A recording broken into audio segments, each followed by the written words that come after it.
Chapter 67. The audience in the streaming room was in an uproar. Anjing Zhuang, awesome streamer. Qin Shi, Mama, it's her. She flirted with me through the screen, but she didn't come to marry me. Xueqi. It was a toxic streaming room, from the content to the audience. Fortunately, Jiang Pengji wasn't affected by it. The horse's hooves clattered, and a flash of white galloped over the wall of guards. It landed precisely in front of the Lang Jun in pink. The horse stomped on the ground with its hooves impatiently.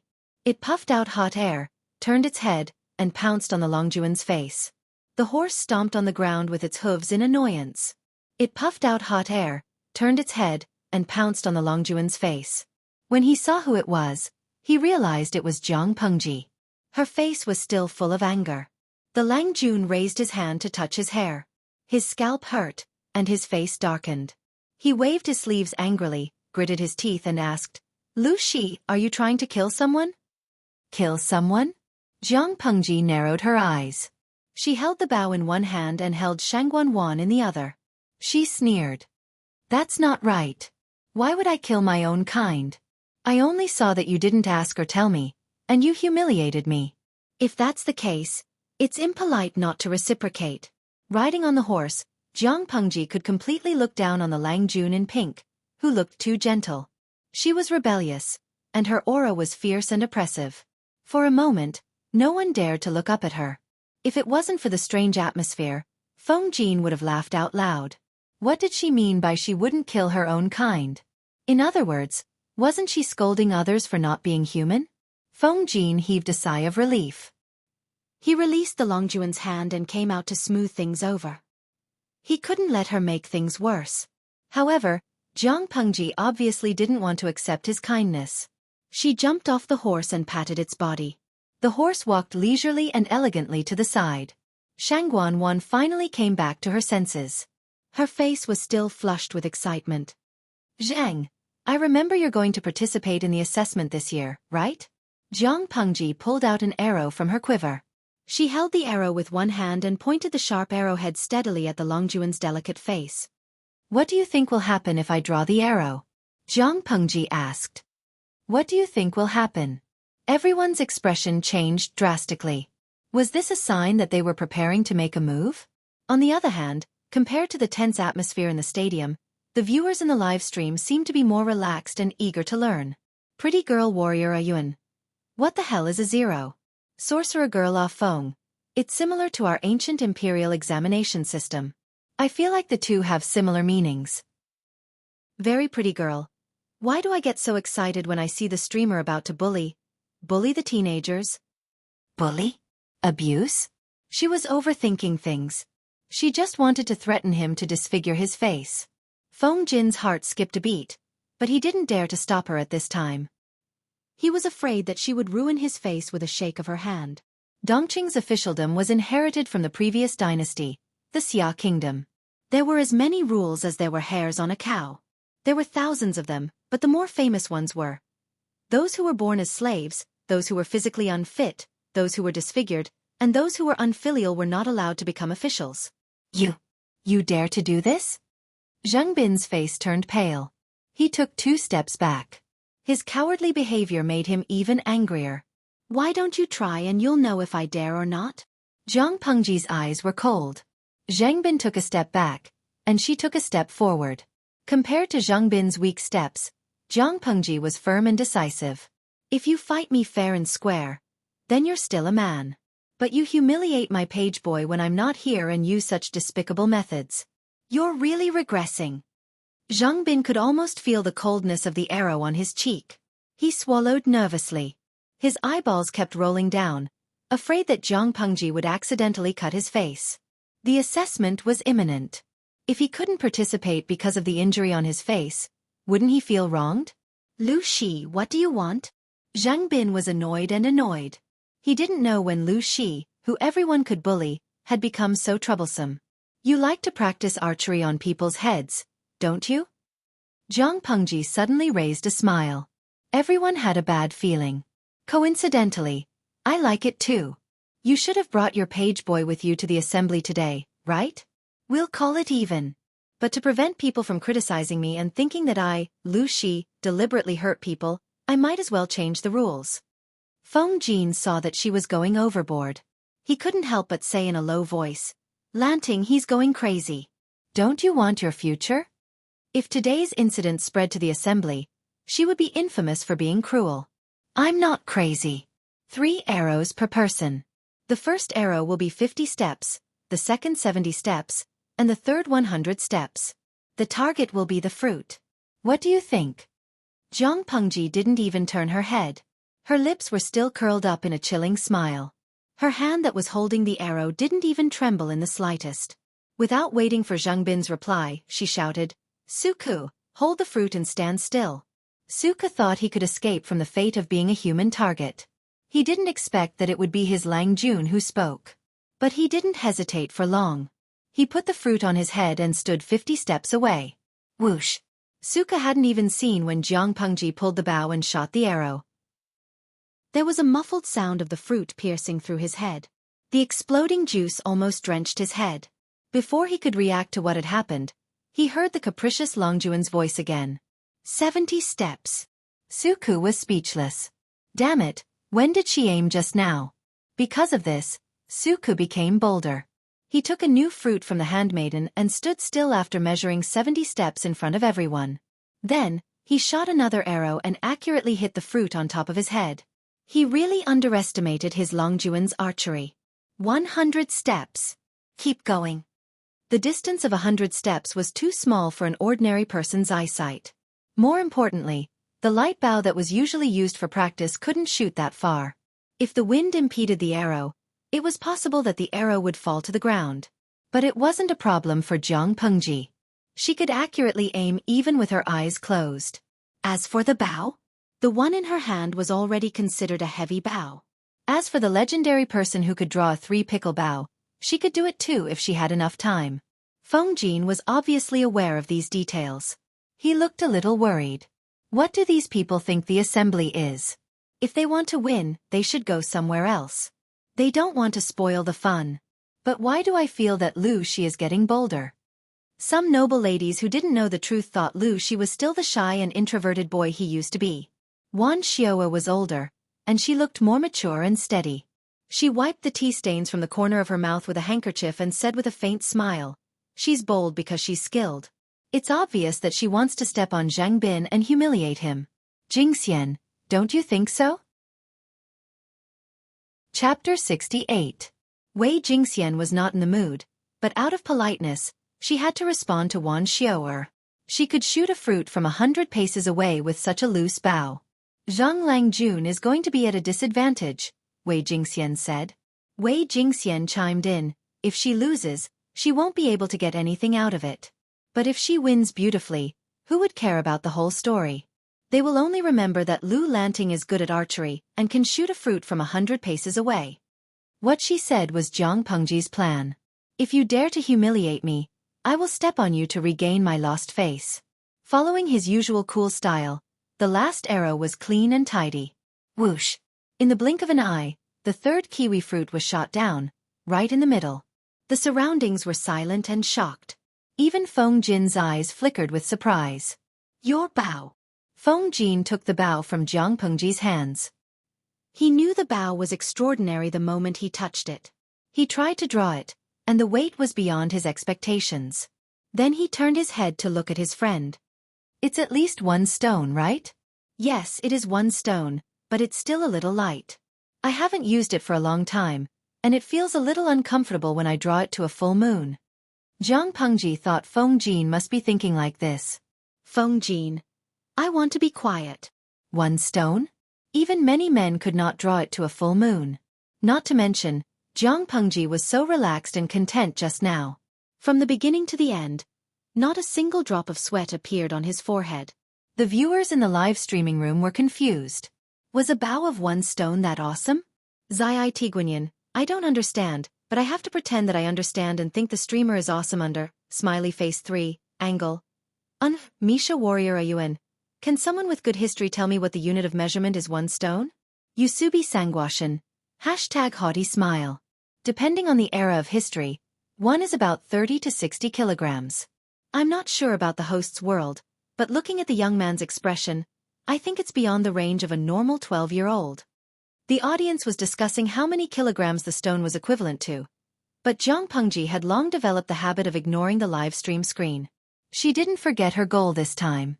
She smiled at Zhang Bin naturally and said, "Now, it's your turn." Now, Zhang Bin was in a difficult position. If he didn't agree, the humiliation he would suffer would be far greater than when he had bullied Xueqi. He had bullied Lu Lanting's servant to vent his anger, but Lu Lanting had slapped him in the face to vent her anger. Suppressing the anger in his heart, he ignored the pleading eyes of the attendant beside him and sternly scolded him to carry the fruit 50 steps away. Compared to Xueqi's calmness, Zhang Bin's servant seemed to have stage fright. His legs were trembling, and the kiwi fruit on his head was on the verge of falling. When he saw Zhang Bin raise his bow, his legs turned to jelly and he fell to the ground. His clothes slowly became wet. Oh, he was so scared that he peed his pants? Jiang Pengji raised her eyebrows and whistled like a hooligan. She flashed her pearly white teeth at the livid Zhang Bin. Boring. I'm not playing anymore. Zhang Wenyuan, let's add a voice to the streamer's thoughts. Hey, it feels so exciting to run away after acting cool. Jiang Pengji. Zhang Bin. After she finished speaking, Xueqi and Takshu stood by their sides. The big white horse proudly followed its master's footsteps. Zhang Bin took a long time to regain his composure. He angrily threw the bow in his hand to the ground and gritted his teeth. Brute! Feng Jin looked up at the sky and the ground, but he did not look at Zhang Bin. How could he say that Lu Lanting was a girl? Wu Ma Jun was dumbfounded.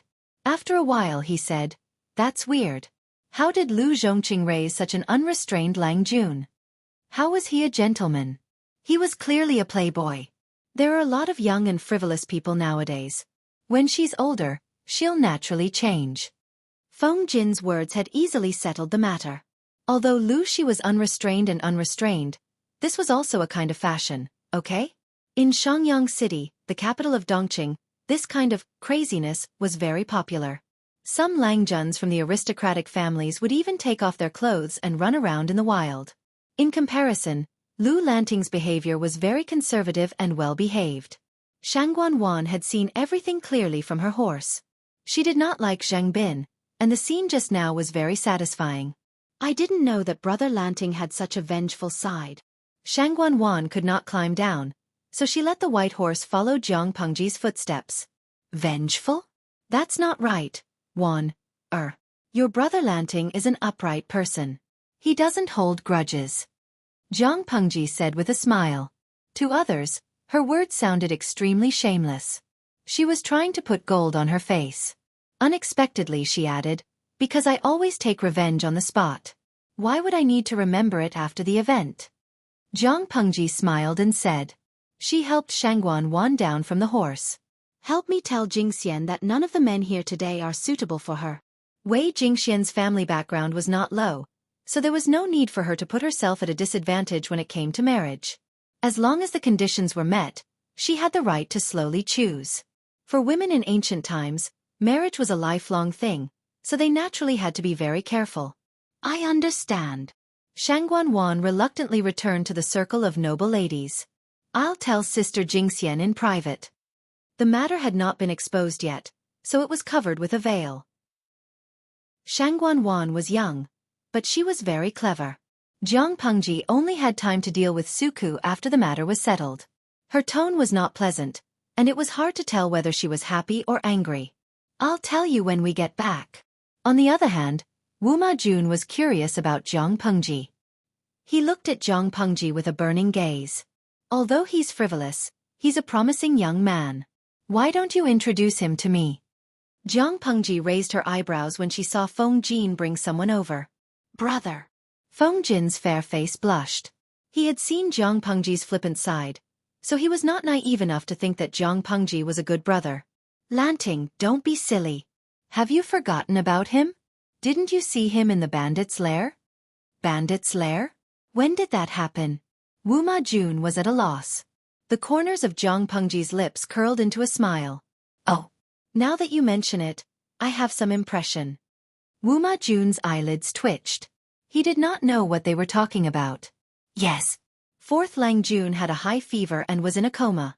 If you did not take him in, I'm afraid. Feng Jin's attitude was relaxed, as if he was talking about family matters. I wanted to introduce you two to each other, but I didn't expect things to be so busy that it took until now. Wuma Jun's face froze. Did he just get a savior? Chapter 69. However, one more savior is one more person. I can use this relationship to get to know Lu Zhongqing. I see. It was too dark at that time, so I didn't remember. Is he completely recovered from his cold now? Zhang Pengji's expression softened. There was no trace of joy. Wuma Jun cupped his hands and thanked her. Since then, he's almost recovered. If you don't mind, Lu Langjun can call me Zhengzi.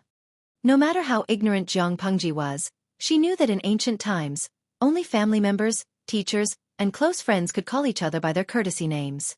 She was so enthusiastic right from the start. It seemed like she had ulterior motives.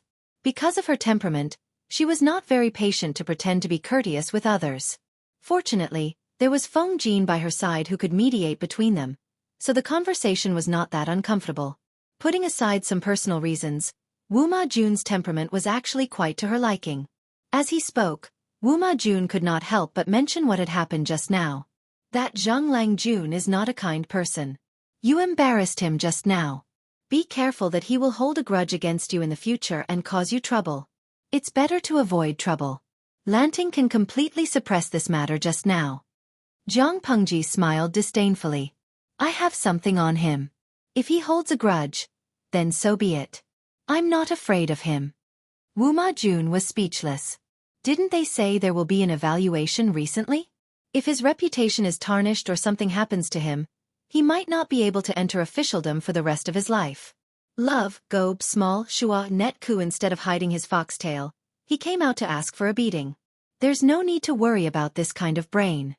Hearing her words, Wuma Jun could not help but feel suspicious. Did she really have something on Zhang Bin? The gathering ended on a sour note. Zhang Bin, who had suffered a great loss, waved his sleeves and left in a rage. The other Langjuns did not show off their talents or try to please the noble ladies. They were all absent-minded. After the gathering ended, Wei Jingxian twisted her handkerchief uneasily. She bit her red lips and asked, "Did she really say that?" Shangguan Wan giggled. Wanner said that Brother Lanting isn't a reckless and unreasonable person. He treats Sister Jingxian so well, so he naturally hopes that you can find a good husband. The people at today's assembly, the birds and beasts in human clothing, they are all not good people. Wei Jingxian sighed while her beautiful brows knit together slightly, and she grumbled. If she was a man, then there wouldn't be so many problems. Previously, when he escaped from the bandits' lair and returned home, although his reputation was preserved, his parents still repeatedly questioned him, fearing that he had missed something and would be brought up again in the future. She couldn't help but ask her mother about Lu Shi's womanhood. Never in his wildest dreams would he have thought that his parents were insiders. Back then, the Lu residents had even come to return the token. It was only out of consideration for her reputation that they had delayed it to this day. As for today's gathering, Wei Jingxian had also expressed her opposition. After all, she and Lu Shi hadn't officially broken off their engagement. Wouldn't this put the entire Lu residence on the spot? Unfortunately, her voice was too weak, and her father had his own plans, so he didn't pay attention to her at all. Mrs. Wei's heart softened when she saw her daughter's sadness. She decided to reveal the truth to her daughter. You don't have to worry about this anymore. Your father told the Lu residents beforehand. No matter how foolish he is, he wouldn't offend Lu Zhongqing at this time. Zhang Pengji had not yet returned home, but the news of what she had done at the gathering had already spread. Just as she had expected, everyone's attention was focused on her archery skills. As for her arrogant behavior, it became a harmless embellishment. Lu Shi was sitting upright. There was a piece of bamboo paper in front of the table. He glanced at it and realized that it was Lu Lanting's birth and 8 characters. Did you have a good time at the gathering today? A father's tone suggested that he was watching a good show. Zhang Pengji complained. It was boring. A bunch of people had nothing to do, so they just sat there and mourned. Their good mood was ruined. Lu Shi almost burst out laughing. Lanting, you're right. This kind of gathering is not a place where you can have fun. It's just that you were too reckless about Zheng Bin. Fortunately, my son's archery skills are superb. Otherwise, he would have been at a disadvantage. Jiang Pengji sat down at the table in front of Lu Shi and smiled nonchalantly. Could it be that the brat dragged his entire family here to complain to father? As the saying goes, when you hit the young, the old comes. Could Zhang Bin have gone to his parents for help because he could not beat her? If he did, I would have thrown them out. Plus, they don't have the guts to come looking for trouble. Lu Shi shook his head. In fact, that was not what he was concerned about. I just want to tell you that it's easy to make enemies by humiliating people. If you don't have the confidence to kill them, you should learn to leave them some leeway. Leave them some leeway in life. It sounded like he was advising Jiang Pengji not to be so cruel in the future, but that was not what he meant. The premise of leaving them some leeway was that they did not have the confidence to kill them. If they did, they should be bold enough to make enemies. Lu Shi did not mind dealing with his daughter's aftermath. After all, he was good at it. But time waited for no man. He would grow old one day. Who would be able to help her then? She was still young and her temperament had not yet stabilized. Maybe she could turn things around. Of course I have something on him, Jiang Pengji said gently. Jiang Pengji said gently, I heard that Zhang Bin intends to enter the officialdom through the evaluation. However, the evaluation not only tests his filial piety, appearance, talent, and family background, but also his reputation. If his reputation is ruined, it will be difficult for him to recover. Lu Shi raised his eyebrows and asked, Why do you say that? Zhang Bin looks like a decent person on the surface, but he has a penchant for flirting with women. He's also extremely violent. I bet he's beaten a lot of kids to death. Jiang Pengji smiled disdainfully. It's not a big deal, but it's not a small one either. If Zhang Bin had already entered the government, his reputation would be ruined and he would be impeached a few times. But he hasn't entered the government yet, and the evaluation is very strict on his reputation. She did not finish her sentence, but it was good that she knew what she meant. Lu Shi asked a question that he was curious about. How do you know that Zheng Bin has that kind of hobby? Jiang Pengji answered, I can tell if I'm not blind. Lu Shi rested his forehead on his hand. His eyes fell on the paper on the table. He suddenly asked, If that's the case, what do you see now? Father, you have the smell of incense burning on your body. I've only smelled it at Xueqi Temple because there's a special herb added to it. The clothes I'm wearing are from yesterday. Even though they're very clean, the corners of the clothes have traces of being wet and dried by the night dew. Did you go to Xueqi Temple last night to find Master Liaochen to settle the marriage between me and Jing? Chapter 70. Lu Shi listened quietly with a calm expression. It seemed that he had been mentally prepared for this situation. That's all right. What's next? Based on my speculation, it's just a trick. For example, Master Liaochen will tell me that I can't get married in the next few years, or else I'll be killed. Or maybe I'll say that I don't want to waste Jinger's time and ask the ways to cancel the marriage. Jiang Pengji used the knowledge she had from the ancient times. It was the safest way. In the ancient times, men could marry at a later age, but according to Dongqing's laws, if a woman did not marry at the age of 18, her family would have to pay double the tax. It was naturally impossible for the Wei clan to not be able to pay such a tax, but their reputation would be too bad and it would be very embarrassing. Lu Lanting could afford it, but Wei Jingxian could not. Master Liaochen was a capable man, and he had a high reputation among the nobles in Hejian County. He was a monk, and he never lied. The superstitious and ignorant people of the ancient times would believe his words. After all, they believed in ghosts and gods. Lu Shi listened carefully and said helplessly, That's about it. There's not much of a discrepancy. But you have to know that I'm your father, and I won't guard against you. But what if someone knows about your ability and sets a trap for you? His daughter was smarter, more confident, and more conceited than he had imagined. Conceited people often suffered. Jiang Pengji's eyes were bright, as if there were two clusters of fire burning in them. A one-sided suppression is too boring. Only an exchange of blows can make one's blood boil with excitement. Lu Shi was speechless. He did not expect Jiang Pengji to give him such an answer, but it was a reasonable one. What if one day I'm at a disadvantage? Jiang Pengji smiled.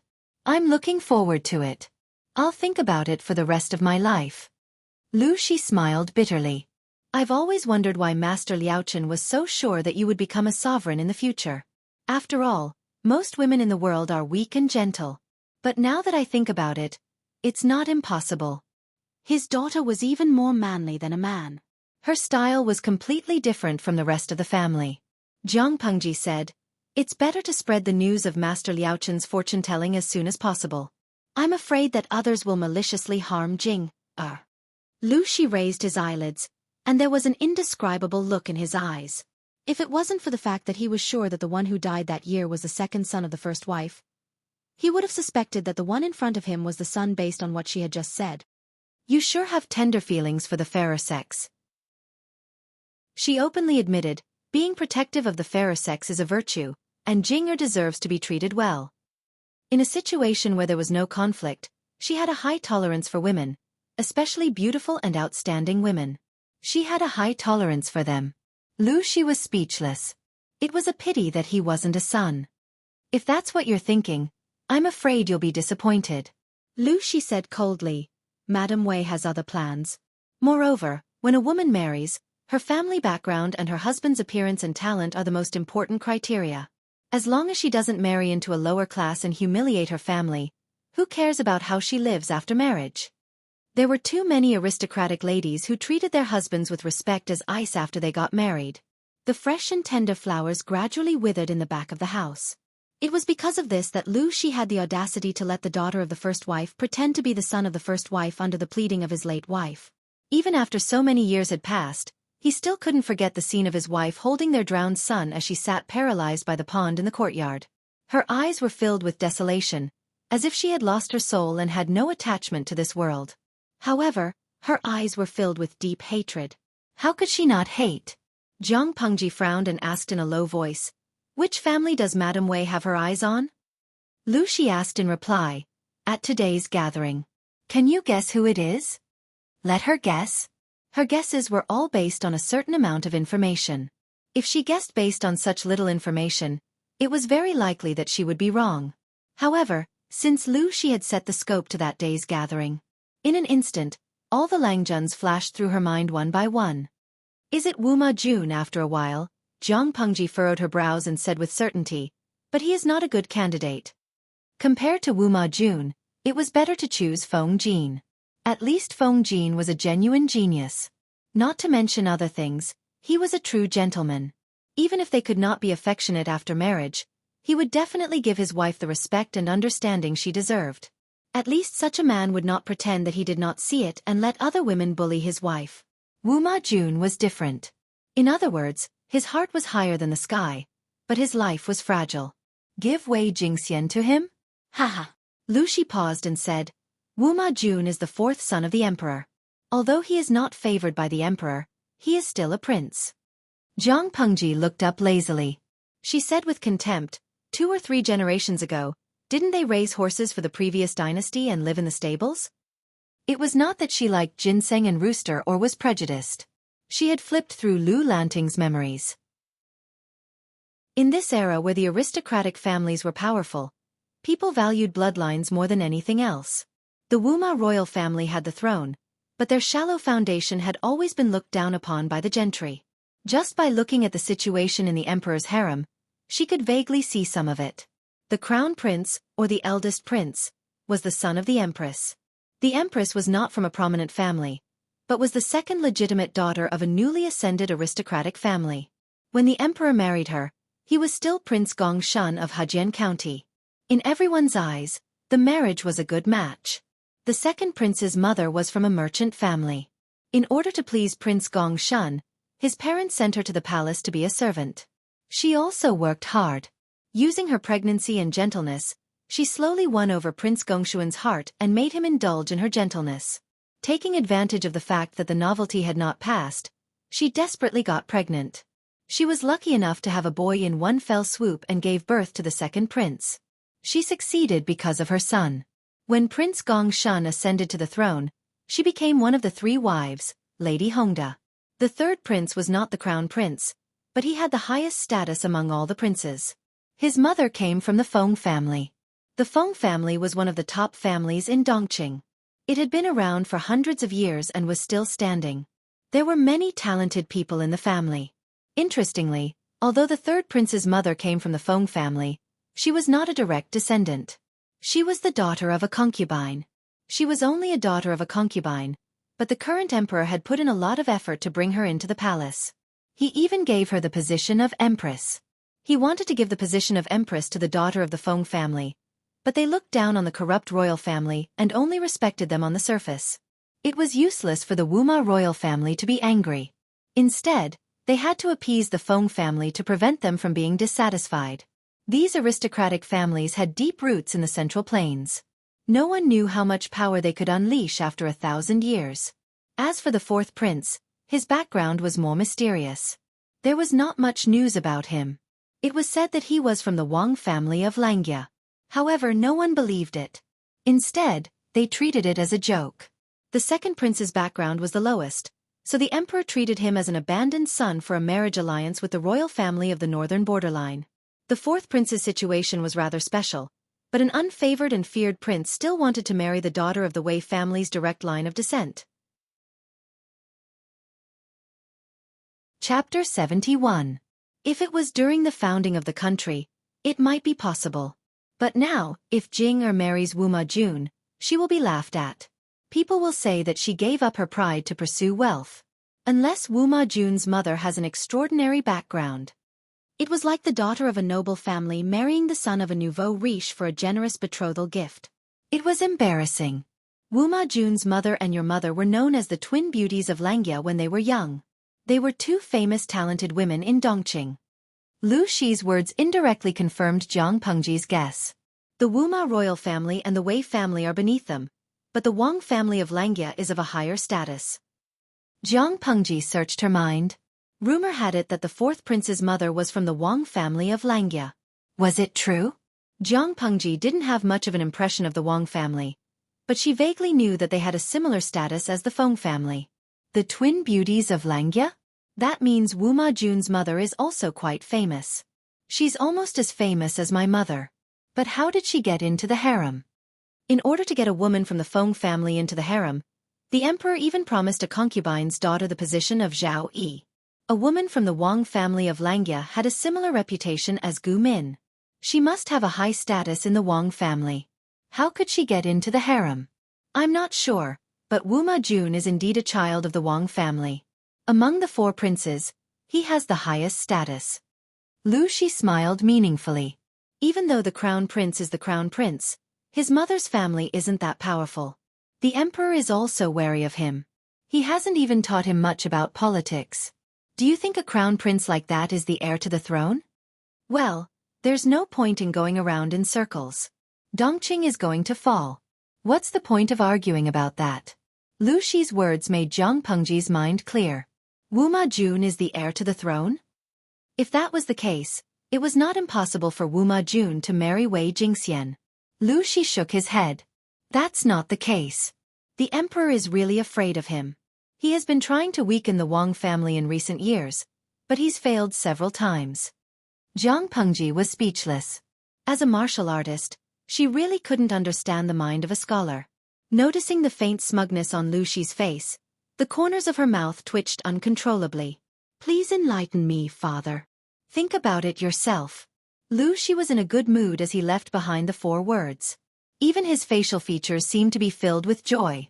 A comment from the audience in the streaming room suddenly appeared in Jiang Pengji's mind. It feels so exciting to run away after putting on an act. She stood rooted to the ground for a long time, trying hard to suppress her curiosity, and muttered, I'm not curious. The Wuma royal family was like a grasshopper at the end of autumn. Who knew how long they could last? Instead of wasting time thinking about their internal family conflicts, it was better to think about how to get Wei Jingxian out of it. Some of the viewers in the live stream room expressed that they did not understand her thoughts and even felt some reflexively disgust. She was too presumptuous. She felt that Wuma Jun was not a good husband. So he was not a good husband? Marriage was a matter between two people. Maybe Wei Jingxian and Wuma Jun were a good match? As an outsider, what was she worrying about? They were not her parents. What right did they have to say anything? Host V. Didn't monk Liaochen say that I will take the path of conquering the world in the future? The current situation is unstable. Who knows when it will be a complete mess? If that's the case, will the Dongqing royal family still exist? Do you think I will be merciful? The remnants of the previous dynasty had to be eliminated because the roots had to be removed. If Wei Jingxian really married Wu Ma Jun, wouldn't she become a young widow? I can't bear to see that happen. The audience. After a long time, some netizens finally could not help but say something. You can hit me if you don't agree. Host, maybe you are thinking too much. Zhang Pengji smiled without saying anything. She did not know if she was thinking too much, but she knew that according to the current situation, the world would be in chaos sooner or later. Others might not know, but Zhang Pengji knew herself very well. She, Zhang Pengji, was never a person who was content with her lot. During peaceful times, she could force herself to be obedient, but if the environment was chaotic, she did not mind stepping in and finding something for herself to do. Zhang Pengji seemed to have thought of something. She picked up the brush and wrote 2 words on the bamboo paper on the table. Even those who did not know calligraphy could see the viciousness and oppression in the 2 words. It was not that she had made much progress, but she had subconsciously integrated her emotions into the words. Zhang Pengji put down the brush and said with satisfaction, Xueqi, frame this and hang it in the study. Xueqi did not know Zhang Pengji well, and he could not figure out his Longjuan's temper. Therefore, he did not dare to offend her, lest he was punished. However, when he stepped forward to clean up the calligraphy, he could not help but be stunned. A murderous aura hit him in the face. Even though the words were not beautiful, the neat and tidy handwriting revealed its extraordinariness. He could not help but murmur. His face was a little confused. Causing trouble? The words in this era were similar to the ancient words in the world of the streaming room. However, after thousands of years of evolution, the words in the world of the streaming room had become simple. If the words were written properly, they might be able to guess a few words correctly. However, Zhang Pengji's handwriting was like dancing dragons and dancing phoenixes. The audience in the streaming room became illiterate. If Xueqi had not read it out, they would not have known what she had written. You can hit me if you don't agree. Damn, the streamer is crazy. Causing trouble. Cough, cough, cough. Whose trouble are you trying to cause? Are you stupid this year? Needless to say, it's definitely not that Zheng Bin. It's that Wu Ma Jun. One of them put his face forward for the streamer to hit, and after being hit once, he wants to be hit again. The other one wants to steal the streamer's wife. Men can't tolerate this. Tudu Feichio, every time the streamer acts like a tyrant, I can't help but think of a phrase. Xian, D, Tyrant Emperor card. This Chow do you. Ha ha ha, have you forgotten that the streamer is a girl? Even if she wants to shake, it should be a delicate body shake. San Sha Sha, a girl with a big penis and the aura of a tyrant emperor. Poor Taoist, see your chrysanthemum poison. It's so boring. I really want to be pressed down on the ground by the streamer. Harder. Even though she had been with them for a few days, Zhang Pengji still could not understand the magical thinking and style of the audience in the streaming room. They were all poisonous. Zhang Pengji secretly poked the system and asked hesitantly, over there. Is it because the evolution of the human brain hasn't been completed? What was so strange about the word causing trouble? It had been the slogan of the 7th Legion for thousands of years, ever since it was established. The system looked like it had nothing to live for. Others are ginseng roosters. It's just that you don't understand their cuteness. Chapter 72. Hang up the words and kneel in the corridor for an hour. Think about what you did wrong. Just when Xueqi thought that the matter was over, Zhang Pengji suddenly added something that made him freeze. Xueqi held the paper with both hands. He was still angry, but his posture was very humble. Yes. Takshu, who was at the side, did not seem surprised when she saw that. Xueqi's performance at the assembly was outstanding. He had beaten up the gentry nobles, but what was the point? Take this as a lesson. Next time, don't be arrogant and cause trouble for Lang Jun. Takshu walked to Xueqi's side after leaving the study. She raised her eyebrows and looked serious.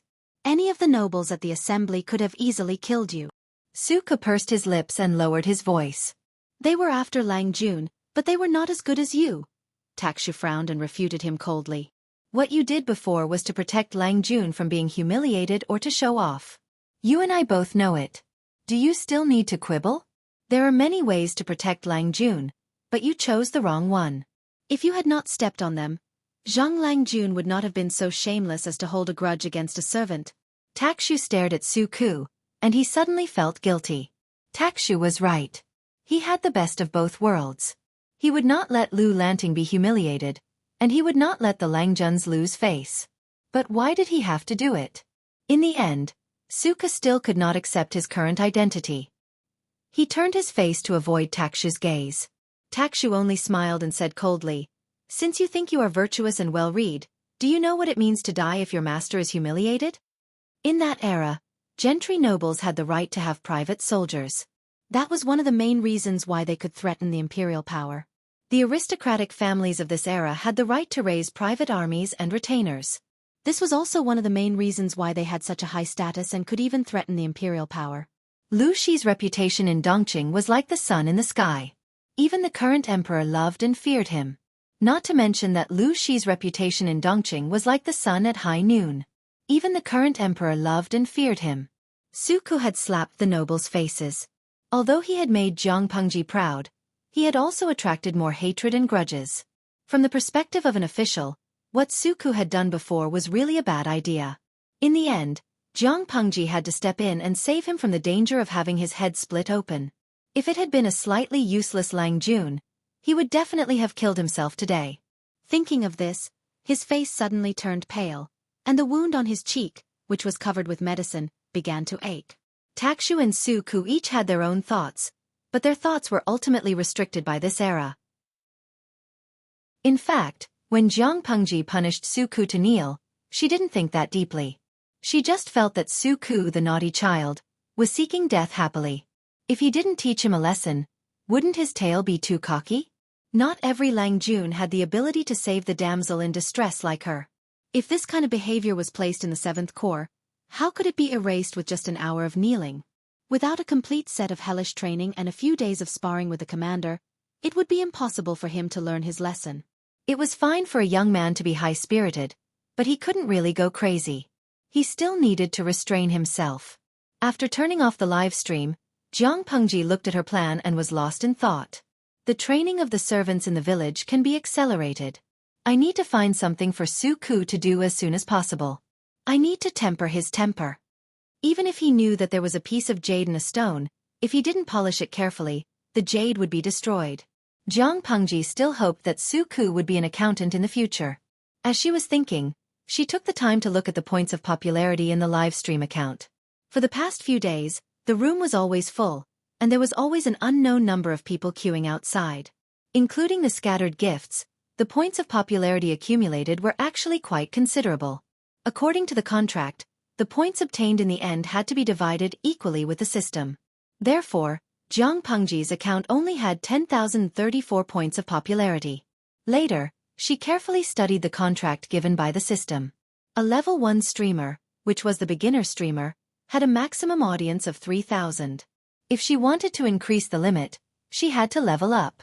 A level 2 streamer had a maximum audience of 10,000, but she had to pay 100,000 points of popularity. 100,000 points seemed like a lot, but according to the current speed of the live stream, it was very easy to level up. The difficulty was in the subsequent levels. The difficulty would jump by a large margin, and the number of popularity points needed each time was massive. It was simply a bottomless pit that could not be filled, not to mention that there were other tempting treasures in the shopping center. Encountering such a system, there were only 3 words left in her mind. Buy, buy, buy. If it were an ordinary person, they would probably be unable to resist the temptation and squander as many points as they had. They might even start to think of other ways to get more points. If they couldn't increase the audience limit for the time being, they would think of ways to make the existing audience pay out of their own pockets. Jiang Pengji disdained such behavior. Because she knew very well that there was never a free lunch in the world. There must be an unknown trap behind a free lunch. She could not cross the bottom line. Once crossed, it would be like taking drugs, and there would be a second and third time.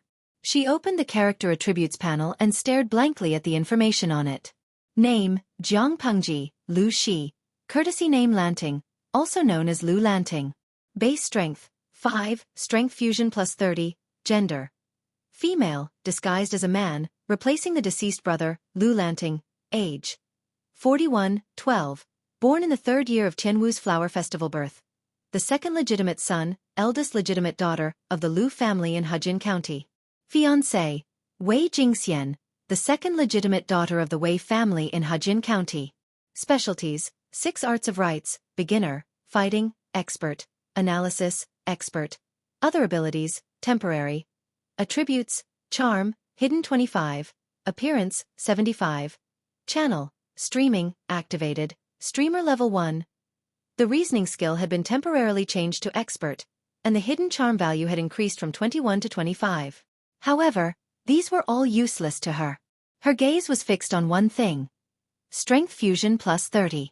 If you rely on someone, the mountain will collapse. If you rely on others, the only person you can rely on is yourself. Jiang Pengji narrowed her eyes and said, System, when you were bound to me, I heard the sound of the fusion progress. Because the host did not have enough points, the fusion progress was temporarily halted. The final fusion was only 3%. The system quickly replied, yes, because the host did not have enough points, the fusion could not progress further. The so-called strength fusion was actually the soul's ability to digitize the strength it had when it was alive and integrate it into the current body. This was one of the host's advantages. Winning at the starting line. Jiang Pengji's physical fitness in her previous life was not something that could be reflected by the cold numbers. Jiang Pengji asked, can I use my own points to continue the fusion? Chapter 73. The system paused, as if it was thinking about the meaning of her words. Then it tried to dissuade her with a pained expression. Host, based on your current strength, it's not worth it to waste your points on the fusion. Jiang Pengji's strength in her previous life could definitely make her a monster that couldn't be killed, but what was the use of that? In this ancient world, Jiang Pengji could exchange points for more useful skills or items that could make her life better. But she was stubborn and wouldn't listen. Moreover, it was a harem system. The host was going to be the queen. Even if Jiang Pengji didn't agree with it, the system wouldn't give up on the target just because the host didn't want to cooperate. If she could perfectly fuse the strength from her previous life, then, who had ever seen an empress who could poke a hole in the emperor's head with one finger? The scene was too beautiful. It didn't dare to look at it. If you broadcast for a few more days, the system will be able to undergo its first upgrade. At that time, there will be more items unlocked in the shop. You can use your points then. It will help you adapt to this era and live a more comfortable life. Since it was called the multidimensional harem streaming system, it had more functions than what Jiang Pengji had seen. What if she used her points on something as useless as the fusion of strength? What if she needed to buy something in case of emergency? Jiang Pengji understood the system's concerns, but she scoffed at it. No matter what happens, I'm confident that I can handle it perfectly. In her previous life, without the system, she could still rise from a low-level federal soldier to a high-ranking commander. In this life, she had come to an ancient era. Would she be unable to take care of herself without the system's help? The strength belonged to her. Using points to exchange for the fusion was just a fair trade with the system. Due to the limitations of her body's genes, no matter how much she trained, she couldn't recover even 1% of her previous life strength. Her body was like a glass of water. No matter how much she poured into it, it could only hold 1 cup of water. The fusion the system mentioned was more like optimizing the body's genes. It could change the container from a cup to a water tank. That way, the container could hold more water. Just tell me if these points of popularity can help me recover some of my strength. I don't want to hear anything else. The system was forced into a corner, and could only reluctantly say, you can, but there are too few points, and the fusion effect is very low. Zhong Sunyuan did not dislike this. She also had a faint premonition that if she wanted to fuse all of the martial power of her past life and develop the genes of this body to the same degree as before, the number of points needed might be unimaginable. However, no matter how difficult it was, she still had to give it a try. Sometimes the system was really too much of an eyesore. It seemed docile, but it always wanted to control her and make her act according to its wishes. Between the host and the system, it seemed that the former was in the dominant position. However, Jiang Pengji tested the system several times and found that it was not the case. At present, the status between them was still relatively fair. It was a cooperative relationship, but what about in the future? The system was so desperate for popularity points that it urged her to start a live stream. What was its motive? He might as well make a bold guess. Popularity points could make the system more powerful. As the host, if he stayed where he was, what would happen then? Her choice conflicted with the system's goal. She couldn't see it now, but once the difference between the two was huge, it would be easy to deal with. Jiang Pengji had never been a puppet who was led by the nose, but she had to maintain the state of being weak even if she didn't want to. Instead of being so passive, it was better to settle for the next best thing and find a way to slowly find the strength of her past life. Jiang Pengji looked down and said, "It's okay. Many a little makes a mickle. Everything has to be done slowly."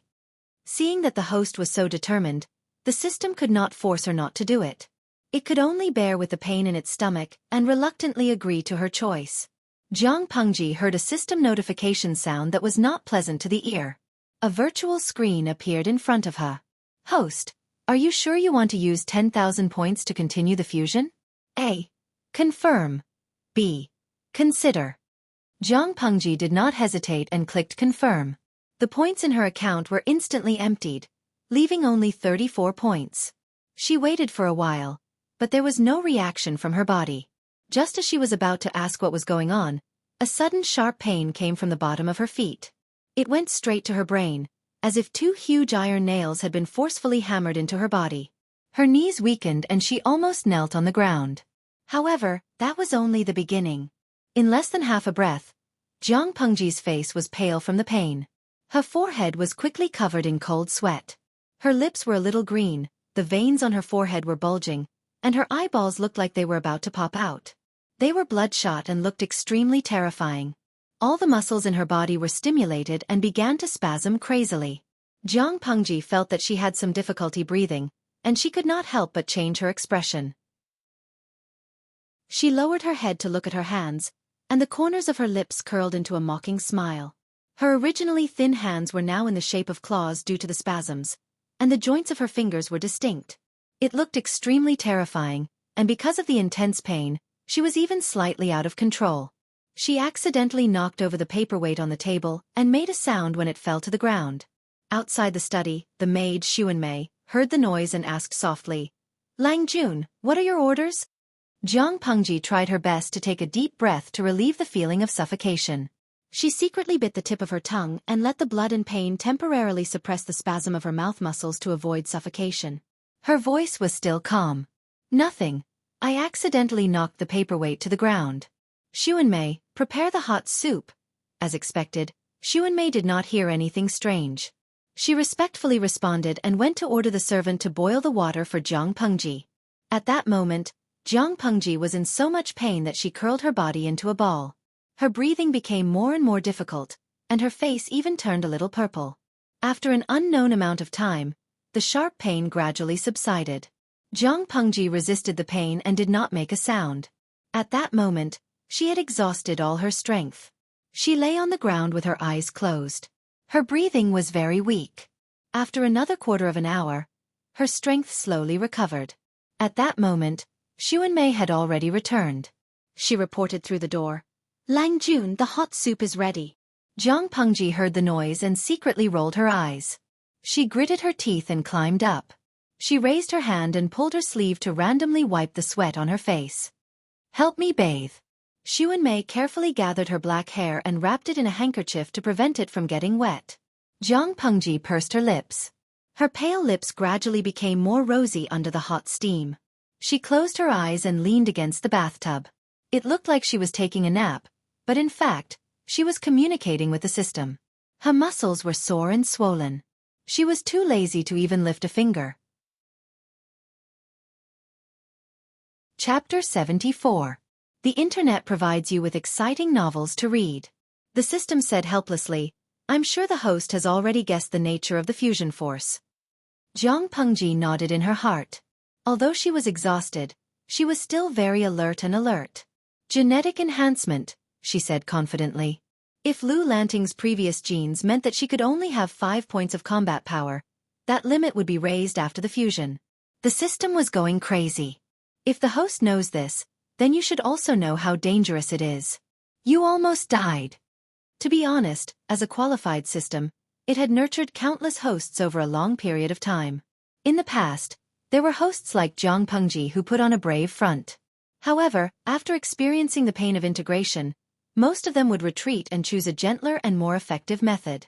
As long as you have popularity points, what can't you buy? Jiang Pengji replied with a smile, but she was not afraid. It was painful, but she would not die. If she did not have such knowledge and judgment, she would have died a long time ago in her previous life. Die. Not yet. I think I'm in a good state. The system vaguely had an ominous premonition. Jiang Pengji had said so. Could it be that she had not given up on the idea of continuing the fusion? The system's premonition was right. When Jiang Pengji was stubborn, even 10 bulls would not be able to pull her back. 10,000 points to push the fusion rate to 1%. Jiang Pengji opened the stats panel and saw that the fusion force had gone from +30 to +31. She was slightly disappointed. If she had known this would happen, she would have waited until she had more points before the fusion. Now, she had suffered for nothing. She would definitely remember this next time. The system poured a bucket of cold water on him and said, "This is only the initial stage of fusion, so the points required are not many. When the number exceeds the limit of a normal human, the points required will be more than this. Moreover, the risks required for each fusion will increase exponentially." According to the system's calculations, Jiang Pengji's combat power in her previous life was not as simple as breaking through the limit of a normal human. After living for so many years, it was the system's first time meeting such a troublesome and suicidal host. Jiang Pengji's lips curled into a faint smile. I know this better than you. There was no one who understood the pain and reaction of every gene optimization better than she did. In her previous life, she had been a genetic warrior selected by the Federation. Over the past several decades, she had passed through countless life and death situations. Her life hanging by a thread was a common occurrence for her. She had long since gotten used to it. Moreover, in her opinion, the risk was worth it compared to the bountiful harvest. Jiang Pengji looked at her palm coldly. Her heart was terrifyingly calm, without a trace of emotion. The system continued. According to the host's current streamer level, it is impossible for you to accumulate so many popularity points. The live broadcast room of a first-class anchor only had a maximum audience of 3,000. Assuming that the daily audience reached a maximum of 3,000, the fixed daily income of popularity points would only be 1,500. Even if there were some tips, the chances of encountering a tycoon would be very low. However, for the second and later stages of the fusion, the number of popularity points required would increase exponentially. Sharpening the knife will not delay the work of cutting firewood. If your streamer's level can increase by 1 or 2 levels, the points of popularity that you gain every day will be several times or even more than 10 times what you have now. The system could not understand Jiang Pengji's thoughts at all. Why was the host so stubborn? It was only a month's worth of popularity points to increase the level of the live broadcast room. It was a very worthwhile transaction. It thought that she would refute it this time, but Jiang Pengji agreed with it and agreed with it. She said in her heart, "You are right. If the streamer's level does not increase, the speed of accumulating popularity points will be too slow." The system was secretly delighted. It thought that Jiang Pengji had finally been persuaded. However, what she said next gave it a head-on blow, instantly extinguishing all its enthusiasm. Jiang Pengji asked it, "System, do you think a semi-interactive live broadcast or a fully interactive live broadcast is better? If it's the former, the initiative is still in my hands. If it's the latter, although it can stimulate the audience's enthusiasm, it can easily go wrong."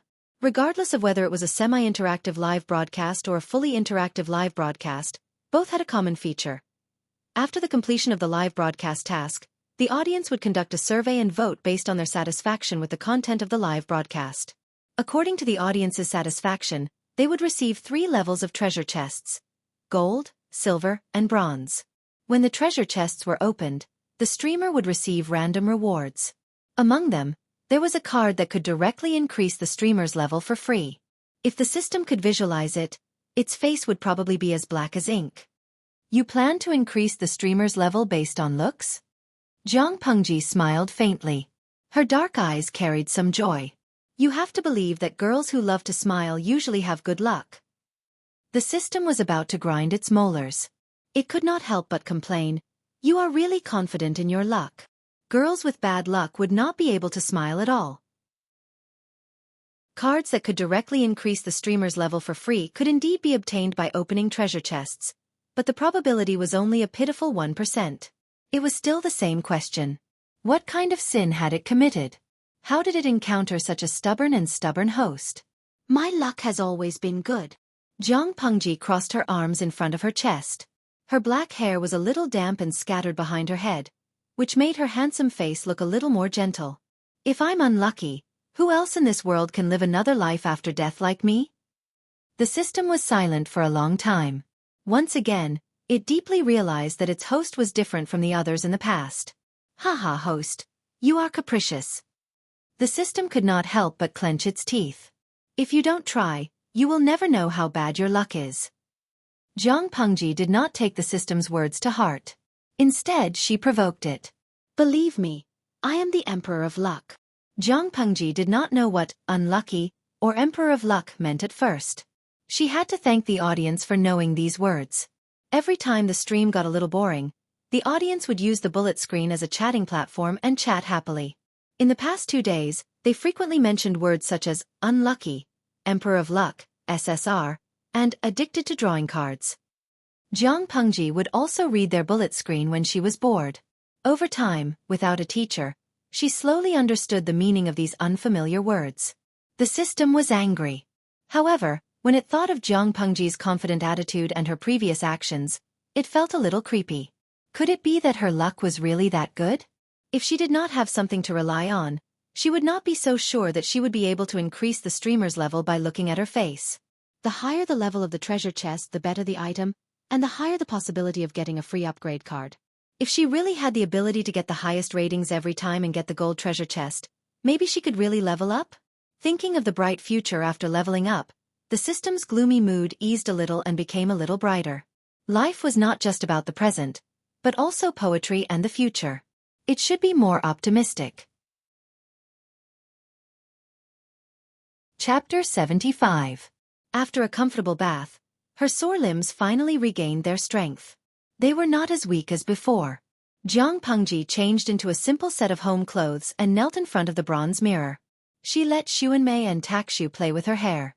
Noticing Takshu's hesitation on her left, she could not help but open her eyes.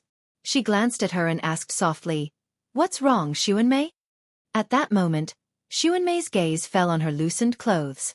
She could vaguely see the layers of corsets inside. Xuanmei's cheeks were a little flushed after being caught red-handed. She hesitated and bit her lower lip. Her voice was as soft as a mosquito's. Second Lang Jun, Xueqi is still kneeling in the veranda outside the courtyard. I wonder. As soon as Xuanmei said that, Takshu glared at her. She had no choice but to shut her mouth. She looked worried and timid. Hasn't an hour passed? Why is he still kneeling? Jiang Pengji frowned. She asked Xueqi to kneel and reflect for an hour, which was only an hour. But according to what Xuanmei said just now, did it mean that Xueqi had been kneeling outside for more than 4 hours? At least 4 hours? Takshu snorted. Her hands nimbly tied her long hair into a simple bun. It was a little loose and looked a little casual and lazy. Only Xuanmei is soft-hearted. Based on Xueqi's previous actions, it's not too much to make him kneel for a day and a night. What's more, Lang Jun only asked him to kneel and reflect for an hour. If he doesn't want to get up, who can hold his shoulders and stop him from getting up? Like a lit firecracker, Takshu's words carried a strong sense of dissatisfaction and anger. Jiang Pengji stood up, gathered her clothes, and tightened the outer robe. Her tone was a little comforting. I think Takshu should change her name. How can this hot temperament be as cold as ice? His heart was clearly burning with passion. I know you feel unfair for me, but Xueqi is different. You can't treat him like an ordinary servant. Takshu's pretty face was tainted by Jiang Pengji's teasing. She said angrily, Lang Jun seems to be enlightened now. You can really say anything. Fortunately, I know Lang Jun's character. If it were a girl, her soul would have been seduced. That sentence could be translated into 4 words. If I didn't marry, why would I seduce her? All right. I will restrain myself from now on. I will definitely not carelessly seduce a girl's soul. After Jiang Pengji finished talking, she turned to Xuanmei and ordered, "Go and tell Xueqi to go and rest early. Tomorrow morning, he will follow me to the village for an inspection. The weather is unpredictable and the humidity is high at night. He has been kneeling for so long. How can his knees withstand the cold?" Xuanmei was perturbed and uneasy at first, but after hearing Jiang Pengji's instructions, her pale face regained some color. She knew that second Lang Jun was still the same. He was always so gentle and generous. Taksha scoffed as she watched Xuanmei leave. She was a little disdainful as she muttered softly, "Wishful thinking." Based on the hearing of others, they definitely could not hear what she said, but that did not include Jiang Pengji. She turned her head and asked suspiciously, "How did Xuanmei offend you? I see that you two have a good relationship." Taksha's breathing stagnated. She immediately felt a little awkward, as if she did not know how to answer her question. In the end, she simply gave up and twisted her handkerchief. She bit her lip and said, "Lang Jun is kind and pure, and you've been raised as a man since you were young. How would you know the thoughts of ordinary girls? That Xuanmei obviously has other intentions. She's thinking of seeking a higher position." "Looking for a higher place?" Jiang Pengji smiled and raised her eyebrows. She lowered her voice and asked curiously, "Are you saying that Xuanmei has feelings for Xueqi?" Xueqi was only 17 years old, but in ancient times, he would have been a grown man who could start a family and start a career. He was not bad looking. Even though his face had been tattooed, it did not diminish his beauty. In Jiang Pengji's eyes, he looked even more mature. Taksha's eyes were a little dazed when she heard her straightforward guess. She seemed to be in disbelief as she patrolled her face back and forth. She was determined to find out something. However, Jiang Pengji's heart was not that easy to pry into. After a while, Taksha gave up. "What do you mean by having feelings for Xueqi? You're obviously disloyal. You think that Xueqi is a rare commodity. Even though Xuanmei and I are only Longjuan's maidservants, there are different ranks of maidservants. Longjuan's situation is special. When Lang Jun turns 20, his status will be even more different." At first, Takshu gritted her teeth angrily. She blushed and skipped over some of the content. Other than the masters of the Lu residence, only Takshu and Xuanmei knew Lu Lanting's true gender. The two maidservants had been handpicked by Lu Shi and his second wife. They had been raised since young, and were even more particular about their daily necessities than the daughters of wealthy merchants. They were both smart. How could they not know now if they did not know when they were young? Unless there were some unforeseen circumstances, Lu Lanting's gender would have to be kept a secret. As the two maidservants who knew the truth, their future was clear.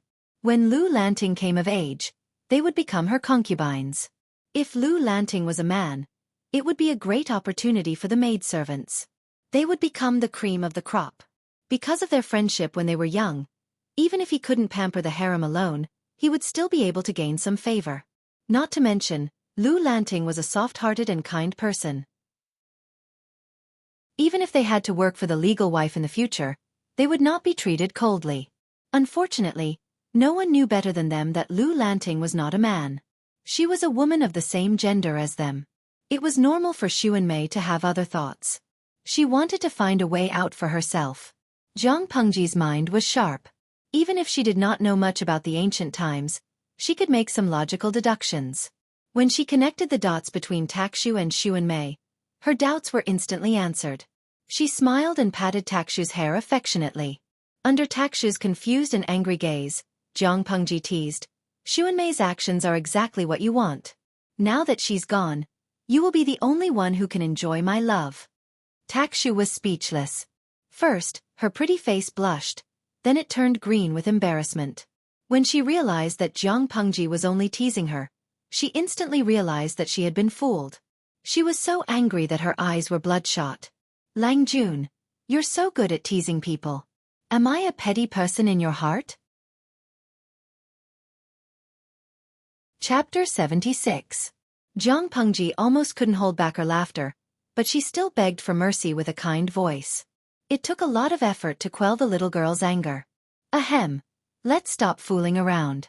Let's be serious." Jiang Pengji coughed softly. Under the gaze of the other party's watery eyes, she said gently, "You and Xuanmei grew up together. There's really no need to be hostile towards each other over such a small matter. I know you're feeling indignant for me, but Takshu, both you and she are women, and so am I. I can understand why she did that. Takshu was smart. She instantly understood what Jiang Pengji meant. Her heart skipped a beat. Lang Jun. Don't say anything first. Let me finish. Jiang Pengji raised her hand to stop her from speaking. Her tone was still as gentle as before. I can guess a little bit about father and mother's plans. They arranged it this way because they were afraid that you wouldn't be able to keep your mouth shut and leak my secret. They also hoped that I would have someone useful by my side in the future. However, times have changed, and the situation is constantly changing. Who can predict what will happen in the future? From Jiang Pengji's point of view, it was a sin to let two beautiful flowers wither quietly in order to hide her personal secret. She lived openly, so why did she need to hide? She was proud of her gender and never felt like a burden. He smiled and said, "You and Xuanmei, I've treated you as my family since you were young. If you have someone you like or have other thoughts, just tell me and I'll arrange it for you. It's not easy for a woman to be born. From a young age, they've experienced the feeling of not being able to control themselves. Now that you've come to be my maidservants, I'll protect you and give you the right to do whatever you want. I'll talk to my father." Before Jiang Pengji could finish speaking, Taksha's eyes, which were already red, were now heavy with tears. Finally, she hugged Jiang Pengji as if she had lost her composure. She complained in her neck. "Lang Jun, you promised not to seduce a girl's soul." Jiang Pengji spread her hands in her heart. She was innocent, so she would not take the blame. It was clearly a pure friendship, so why did people always think of it the wrong way? The system, who had witnessed the entire process, snorted coldly and became more and more depressed about the days ahead. "Wipe away your tears. If I were a man, I'd be heartbroken." Jiang Pengji smiled and helped her wipe it with her sleeve. Taksha retorted in a low voice. "Lang Jun, do you mean that your heart doesn't ache anymore?" Jiang Pengji raised her eyebrows meaningfully. "That's not it. It's all heartache, but in different directions." Taksha was stunned at first. She did not understand what she meant, but she quickly regained her senses. Her exposed skin felt like it was on fire. Jiang Pengji pretended that she didn't see anything. Her expression returned to normal, and she said to her, "As for Xuanmei, tell her about it secretly, so that she doesn't fall for it." Although Xueqi was a good person, he was not suitable for her. Her little tricks won't be able to subdue that person. Seeing that her Lang Jun was sitting and talking in a serious manner, Takshu quickly put away the unnecessary thoughts in her heart. She dared not continue to throw a tantrum. She didn't think much of Jiang Pengji's flattery of Xueqi. "Lang Jun, you're flattering him too much." No matter what, Xueqi was just a servant bought by the Lu residents. He was a lowly servant, not to mention the humiliating mark on his face. What about Xuanmei? Although Takshu didn't like Xuanmei's petty thoughts, she wouldn't deliberately belittle her. She was her Longjuan's trusted servant. Her status was second only to the masters of the mansion and the head housekeeper. If she had any thoughts about Xueqi, it would be because Xueqi was of a higher status. However, from what her Lang Jun said, it seemed that Xuanmei was not worthy of Xueqi. Jiang Pengji smiled helplessly, but she didn't plan to explain anything. Xueqi looks simple and honest, but he is extremely arrogant and self-centered. Xuanmei will easily be at a disadvantage if she follows him. If she hadn't forcefully bought Xueqi, he might have already escaped from the broker house. If the world was peaceful, Xueqi would indeed have a hard time achieving anything in his life. After all, his lowly background was enough to send him to the 18th level of hell. However, the times made heroes. In a few years the world would be in chaos. Who could guarantee that he wouldn't take advantage of the situation and soar to the sky? Moreover, if she really wanted to cause trouble in the future and Xueqi satisfied her, then it would be hard to say what would happen in the future. After listening to what Jiang Pengji said, Taksha didn't realize that Jiang Pengji was hiding something. She thought that was the only reason. She whispered discontentedly, "Lang Jun is so considerate of her, but she's so opinionated. She's siding with an outsider." Jiang Pengji said, "It's just human nature." As long as he didn't have any intention of betraying her or stepping on her bottom line, she wouldn't care about such a small problem. If he stepped on her bottom line or betrayed her, she wouldn't be so easy to deal with. On the other side, After Xuanmei got permission, she walked to the porch with complicated thoughts. She looked at Xueqi, who was motionless like a clay statue. It was late at night, and the air was chilly and damp. Compared to the warmth of the day, it was so cold that her fingertips were red. She was holding a cloak that she had made herself. The style was simple, and the cloth used was also bought by her. As Xuanmei spoke, she put the cloak on Xueqi. Second Lang Jun has given you permission to get up. If you continue to kneel here, people will see you. Who knows what they will think of Second Lang Jun? They might say that she's cruel and doesn't care about her servants. Xueqi was already a little dazed by the night wind. Suddenly, he felt a burst of warmth and fragrance. He couldn't help but look up. He happened to meet Xuanmei's bright and gentle eyes. They were like a clear spring, and he could see into the other's heart with just one look. However, he quickly looked away and didn't dare to look directly at her. No matter how stupid he was, he knew that Xuanmei and Takshu had special identities. In the aristocratic families, they were basically the reserve servants of the young masters. Xueqi was so cold that his lips were a little numb. It's nothing. I made a mistake. I'm reflecting on myself. Xuanmei told Xueqi what Zhang Pengji had said, word for word. After he heard it, his eyes flickered a few times, and then he calmed down. Then, he sighed and chuckled. He said inexplicably, Lang Jun, you're good. He had Takshu, who was sensible, and Xuanmei, who was gentle and warm. One was hard and the other was soft. The former was ordered to remind him, and the latter represented her kindness and softness. Zhang Pengji's performance that day, as well as her magnanimous way of doing things, was admirable. Xueqi raised his hand to gather the cloak, and he staggered to stand up. He cupped his hands in front of his chest and thanked Xuanmei in a low voice. Lu Shi was the first to hear about what happened outside Zhang Pengji's yard. He was stunned for a long time. It looks like I won't have to use the wolf taming program anymore. Under the candlelight, Lu Shi pursed his lips, not knowing whether to laugh or cry. He suppressed the smile that was about to spill out. There were always two kinds of people who liked to make simple things complicated. One was the smart people and the other was the smart people. Chapter 77. Take a look at this. If there's anything you don't understand, feel free to ask me. Zhang Pengji threw the booklet she had compiled over the past few days to Xueqi. It was filled with training plans she had made based on the situation in ancient times. In order to come up with these things, she had really racked her brain. It was not that the training plan was difficult, but it was very difficult to make it simple. For example, the training she had undergone since she was a child.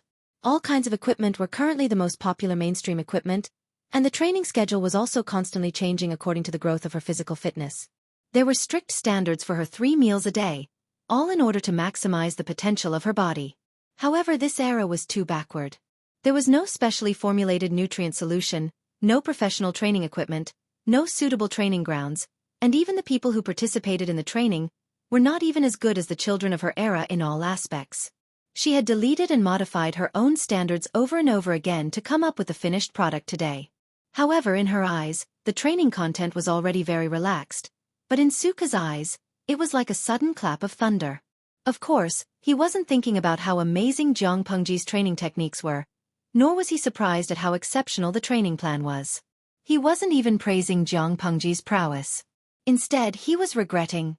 Did a donkey kick him in the head last night? Why did she feel that the person in front of her was a kind and gentle lord? Lang Jun, you mustn't do that. Those servants are just ordinary people. This kind of torture. Unconsciously, Xueqi voiced out his most honest opinion of the plan. As soon as the words left his mouth, his expression changed. Zhang Pengji raised her eyebrows. She understood what Xueqi meant, and her face turned green. Wait. He said torture? The two of them looked at each other. In the eyes of the live stream viewers, they were dumbstruck. Tudu Feitio, #PickNose1. What kind of training plan did the host come up with? Young Su seems to be scared silly. Hongyan Yuntian, ha ha ha, streamer, there's something wrong with this time travel script. Shouldn't the plot be about Xueqi holding the training plan with both hands and being amazed by it, then being subdued by the host's domineering aura, kowtowing to the host and becoming a brain-dead fan? Hit me if you don't agree. You're right. I'm ready to witness the historic scene of the post-starter subduing his underlings. Why did the two of them end up looking at each other dumbstruck? This scene was so King awkward. Looking at the screen full of ha ha ha, Jiang Pengji was multitasking expressionlessly. She stared at Xueqi and the scrolling comments on the screen. To paraphrase the audience, if he didn't follow the script, it would be really awkward. Is it really that harsh? She picked up the training book that Xueqi dropped in shock. How could it become the torture you mentioned? Xueqi could hear the gloominess in Jiang Pengji's tone. His heart sank, and he realized that he might have misunderstood her. He deliberated and said, Lang Jun was born with divine strength, and your talent is different from ordinary people. The contents listed above are naturally nothing to you. However, those slaves that were bought are all ordinary people. How can the flesh of ordinary people compare to yours? Seeing him carefully flatter her and then tactfully say that the standards for the content were too strict, Jiang Pengji's gloominess dissipated. In your opinion, what is appropriate? Jiang Pengji's tone was calm, and there was a serious look in her eyes. It showed that she was sincerely asking for advice, and not trying to get even with him later.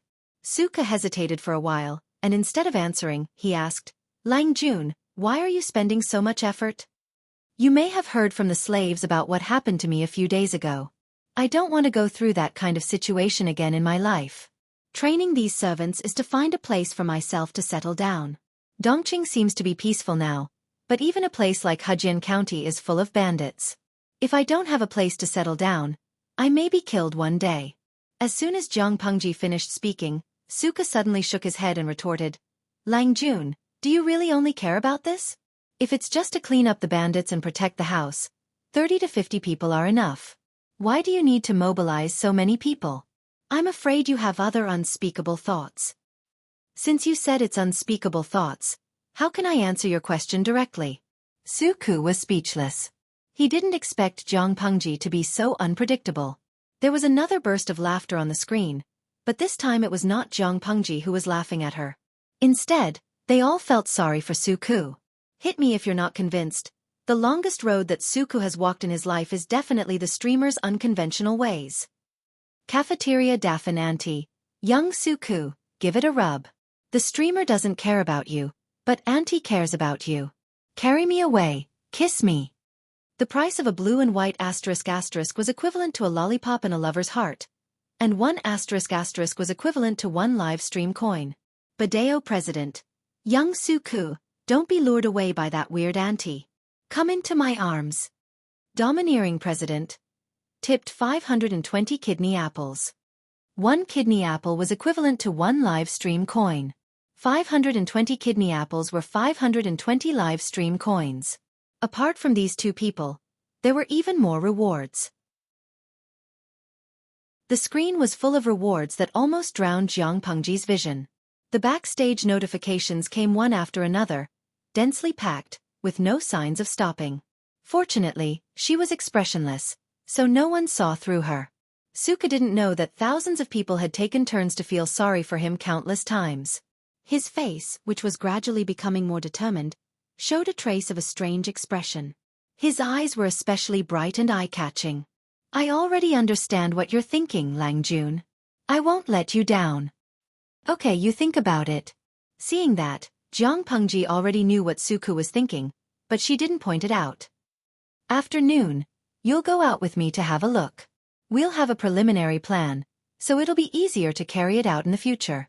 She originally planned to let Xueqi carry out the plan, but now there was a situation, and the standards she set were still too strict. One person is better than two. Xueqi knew the level of ordinary people in ancient times better than she did, so his suggestion was worth taking. According to my initial plan, we should do it step by step, increasing the difficulty of the training step by step.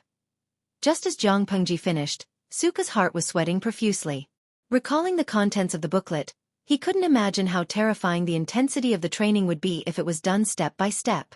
It wasn't training tigers and wolves, it was clearly training people to death. Chapter 78. We provide you with wonderful novels to read.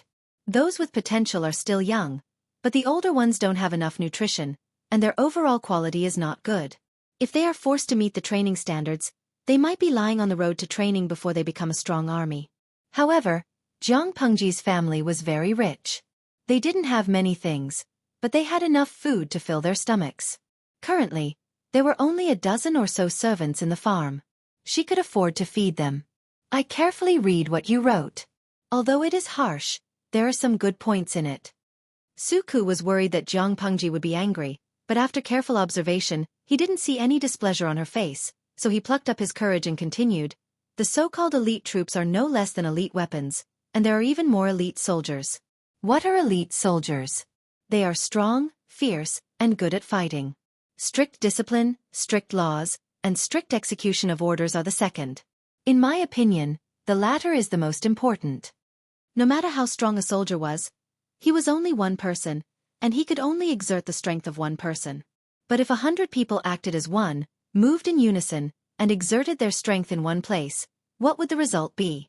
Although every training item in Jiang Pengji's plan was frighteningly harsh, and it didn't seem like it could be completed by a normal person, Xueqi only read it once, but he still found something she emphasized: discipline.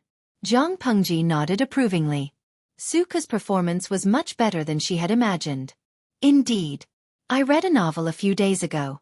The content was about a fierce general of the previous dynasty, who could come in and out of the chaotic army as if there was no one there. His heroic posture was like that of a god, and the army couldn't touch him.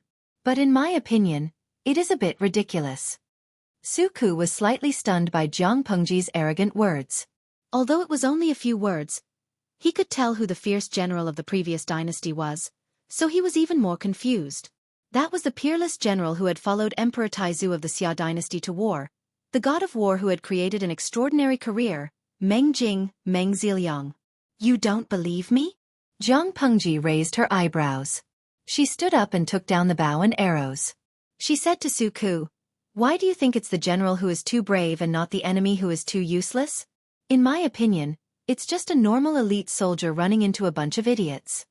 If he was a real tiger, wolf or lion, how could he have fallen into the awkward situation of a group of dragons without a leader and allowed a mortal with a body of flesh and blood to move freely in the army formation? Was it because the horse beneath him was as fast as lightning, and even the arrows couldn't catch up? Or could it be that his body was made of copper and iron and was impervious to swords and spears? They're just a bunch of cowards who have no discipline, no desire to win, and only fear death. Ants could even bite an elephant to death. How could an army of 10,000 people not be able to stop a mortal with flesh and blood? Even if Jiang Pengji was in her previous life, she wouldn't dare to say that she could face tens of thousands of blades and escape unscathed. What she wanted were tigers, wolves, and lions. Those were people who would truly put their heads on their waistbands and fight to the death. Not to mention a general riding a white horse. Even a giant riding an elephant would be chopped into minced meat by a flurry of knives. Xueqi's rationality told him that what Jiang Pengji said was too idealistic and too absurd. However, when he thought of the scene of 10,000 people acting as one, orderly and disciplined, he couldn't help but feel his blood boil. Even his brain began to heat up. Cafeteria Dafananti. The young man is done for. Badeo Zhangzi. This streamer is poisonous. She's contagious. Sanshasha. Is Xueqi possessed by a chunibu? It feels like his eyes are glowing. Nongfu Shanquan Yudiangshuan. I don't care. I just love the streamer who is in the late stage of chunibu. Jiang Pengji sneaked a peek at the comments on the bullet screen. The little bit of blood that had just risen was instantly extinguished. Instead, there was a sweet feeling of awkwardness and helplessness in her heart. If there was a king who ruined the atmosphere, it would definitely be the audience who laughed all day long. She raised her hand and patted Xueqi, who was immersed in the hot blood, and said in a hoarse voice, "Where was I just now?" "Continue, Xueqi." His blood was not boiling yet. It was very inhumane to pat him halfway to wake him up. Did you understand? Although Jiang Pengji said it lightly, it was no different from wishful thinking to achieve that step with the current conditions. Strict enforcement of orders and prohibitions. This phrase seemed to be simple, but it was very difficult to achieve. The first problem was the ridiculously high illiteracy rate in this era. If they could not even fully understand the orders, how could they carry them out accurately? The second problem was the ridiculously low execution rate in this era. As mentioned before, There were as many as 350,000 people participating in a war. The real deciding factor might not even be 50,000 people. What were the other 300,000 people for? Basically, they were there to do nothing, to gain experience and military merits, or to fish in troubled waters, just to fill their stomachs with military pay. If their side won, they would charge forward while they had the advantage of numbers. If they lost, they would turn around and run away. Apart from those who did nothing, the remaining 50,000 elite troops were very unqualified in Jiang Pengji's eyes. They were far from the standard of tigers, wolves, and lions. In the chaos, the elite troops might be able to suppress their inner fear of death and carry out the orders of their superiors. Of course, this possibility was very small. It was more likely that they would take advantage of the chaos to become deserters and only care about their own lives. This was because after the army was defeated, the first to bear the brunt of being demoted was the leader, not the large number of troops. Because of this, in ancient times, the morale of the troops was very important. Otherwise, it would be extremely easy for the troops to be disorganized and unable to recover after a setback. Unless they encountered an enemy who was more dispirited than them, if the difference in the number of troops between the two sides was not big, their side would definitely lose. However, at the end of the day, to put it bluntly, there was only one word: discipline. When a group of disciplined sheep met a group of disorganized wolves, they would win without any suspense. After a deep conversation, Xueqi's eyes opened wider and wider. The way he looked at Jiang Pengji from time to time was a bit fiery. At first, he only thought that she was just an ordinary aristocratic family's son who was greedy for beauty. Later, after the incident at the assembly, she bravely stood up for him. Xueqi labeled Jiang Pengji as quite powerful, arrogant and unruly, and dissolute. After what happened last night, he felt that she was shrewd and seemed to have everything under her control, including people's hearts. Now, his impression of her was refreshed again. If Xueqi had been a little unwilling before, he had now completely put away his previous attitude and understood his position. Even if he was just a layman, just by listening to her talk, he felt that the small military formation she mentioned was very feasible. Indeed, the person in front of him was going to do something big. Dongqing had not completely fallen into chaos yet, but she was already thinking about how to do it. Chapter 79. After experiencing his mother's unjust death and the fact that he almost died of injustice, Xueqi's impression of the aristocratic families had dropped to the lowest level. When he lost all his dignity and was manipulated like a commodity by the human traffickers, he had even fantasized crazily that if he could rise to prominence one day, he would definitely take revenge on those vermin of the country who did not know the suffering of the people and had no regard for human life. However, these thoughts were just thoughts. Not to mention those aristocratic families with deep foundations, even the local gentry could easily control his life and death, let alone the fact that he was now just an official slave. He had gone from a commoner to a lowly commoner, and there was an irremovable mark of humiliation on his face. He had long since lost all hope in this life. However, due to a freak combination of factors, it was bought by this special Lang Jun from an aristocratic family. It was as if a completely different life door had been opened. Xueqi had thought that he was arrogant, and couldn't bear to listen to any unpleasant words, but in fact, he was surprisingly easy to talk to. Of course, Xueqi wouldn't treat this Lang Jun as a harmless little rabbit just because he had taken his advice several times. Not only was the other party not a harmless bunny, it was a silent tiger that seemed to be resting lazily but was actually extremely dangerous.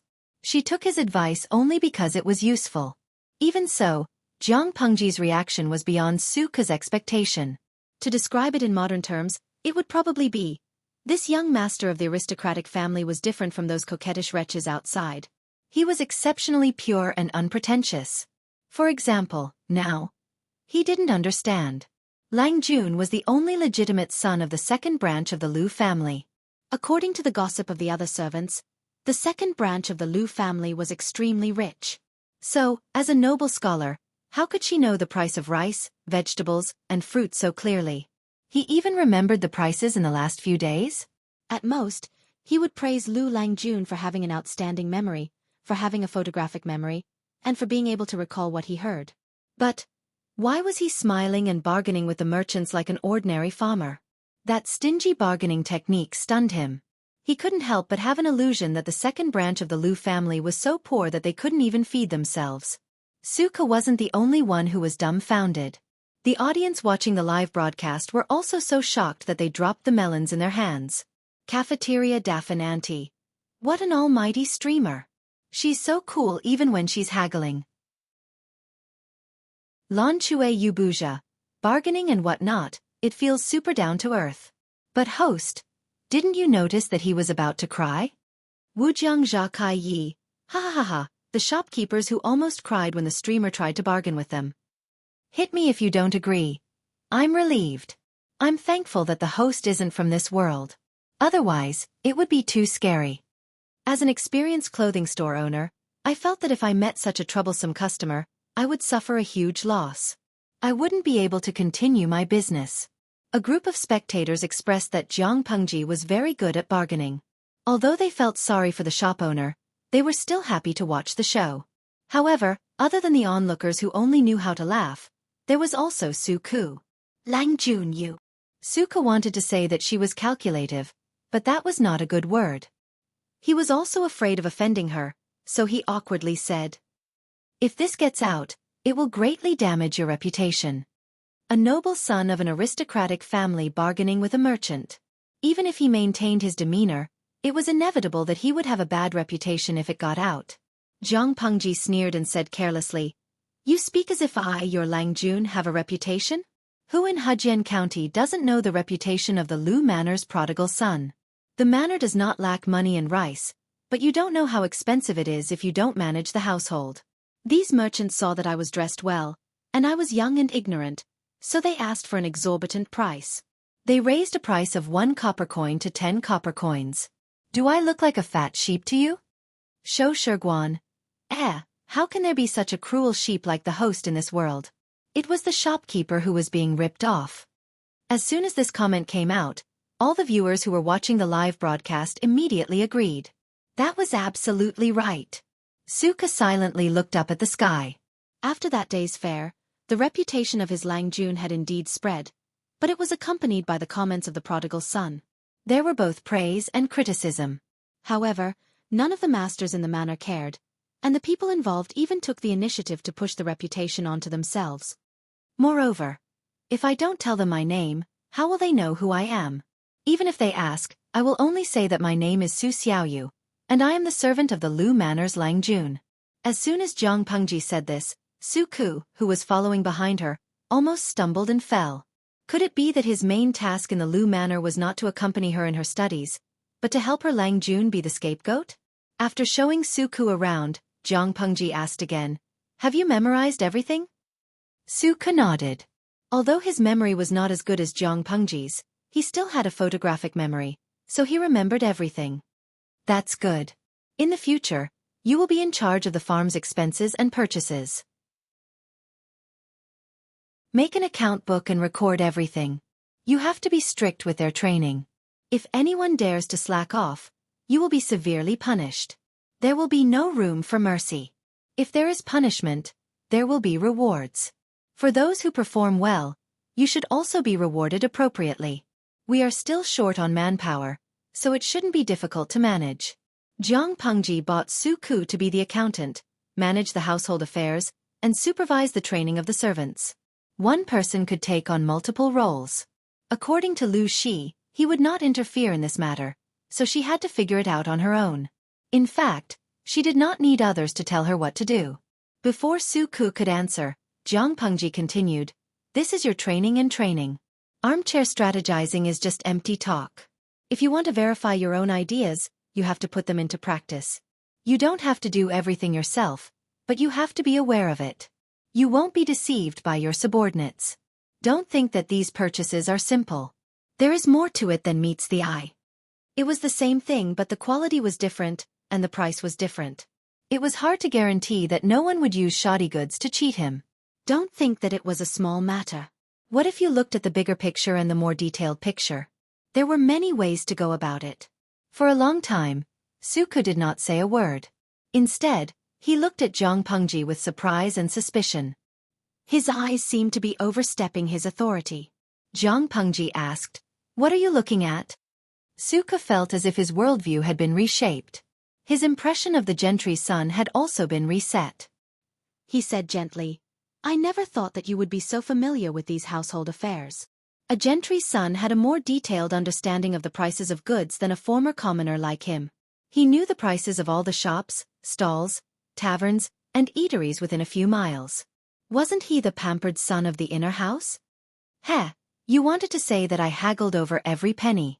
What, you changed your mind in less than a quarter of an hour. Chapter 80. However, no matter how Suka thought about it, he did not seem to have said what he was thinking. However, he did not continue to think about it.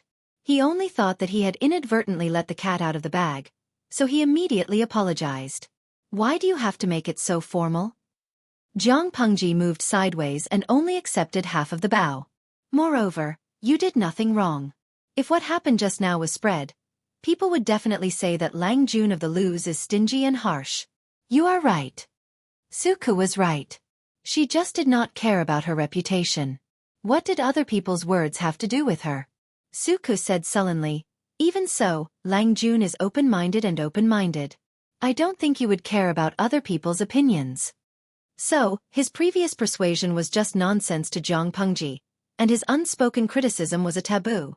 Jiang Pengji did not say anything. Her head hurt, so she poked the system. She complained, System, I feel like the generation gap between him and me is too big. I don't think I blamed him just now, did I? Did he have to act like he was guilty and remorseful? The system said, haha, this is probably the difference between a gentleman and a hooligan. Jiang Pengji was speechless. Damn it! Suka realized that his Lang Jun was not only familiar with all kinds of affairs, but she was also passionate about carpentry, which others thought was cheap and distracting. She had bought a lot of wooden tools when she went out. Was she going to do carpentry herself? But this time, no matter how many thoughts he had, he did not voice them. He chose to watch silently and wanted to know the deeper meaning behind his Longjuan's actions. He had a feeling that Jiang Pengji would not keep him confused for too long this time. Sitting outside the carriage, Suka looked down. His eyes fell on a familiar place, and he could not help but be stunned. It had only been a few days, but he felt as if it had been a lifetime. That night, he had tried his best to escape from the prison, but he did not expect to be intercepted by Lu Shi and his men. Later, he became Lu Shi's page boy. While they were still on the road, they could see smoke rising from the farmhouse from afar. They could vaguely see the silhouettes of people plowing the fields, a few children chasing and playing, and even a white-haired old farmer sitting at the entrance of the village, smoking from time to time, looking peaceful and leisurely. Jiang Pengji lifted the curtain of the carriage and looked into the distance. The audience in the streaming room could also see the high-definition live stream. Papa, don't hit me. It feels like my hometown. I remember when I was young, the village was not developed yet. When it was mealtime, smoke would rise from the chimneys of every house. When I saw this, I knew it was time to go back and eat. Tonghua Shani say, yes, yes, yes. It's the same in my hometown. When he was young, he didn't have a kindergarten. He basically let them run around the mountains when he was crazy. But now, there were only a few elderly people in the village. The younger ones had all gone out to work. Ransha Wonka Shoming, I grew up in the city. I've eaten pork, but I've never seen a live pig run. As soon as the topic was brought up, it seemed that the whole live stream instantly entered into a nostalgic theme. They all talked about their childhood villages. Cutest husky. My village has been greatly improved.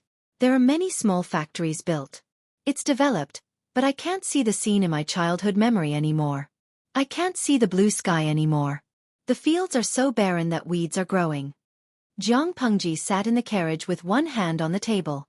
She was bored and looked at the scenery outside or read the comments to kill time. The coachman drove the carriage skillfully and tried his best to reduce the vibration so that the nobles in the carriage would not feel uncomfortable. Suku, who was outside, said in a low voice, Lang Jun, we've arrived. Jiang Pengji came back to her senses and got out of the carriage. She avoided Suku's attempt to help her up and jumped down. For convenience, she had changed out of the fluttering wide-sleeved cloak and replaced it with a simple and refined brown dress. To be honest, she had had enough of wearing the complicated, anti-human, open-crotch dress. What's the use of tightly wrapped clothes? There was still air underneath. Let's go, Jiang Pengji said with a smile and led the way forward.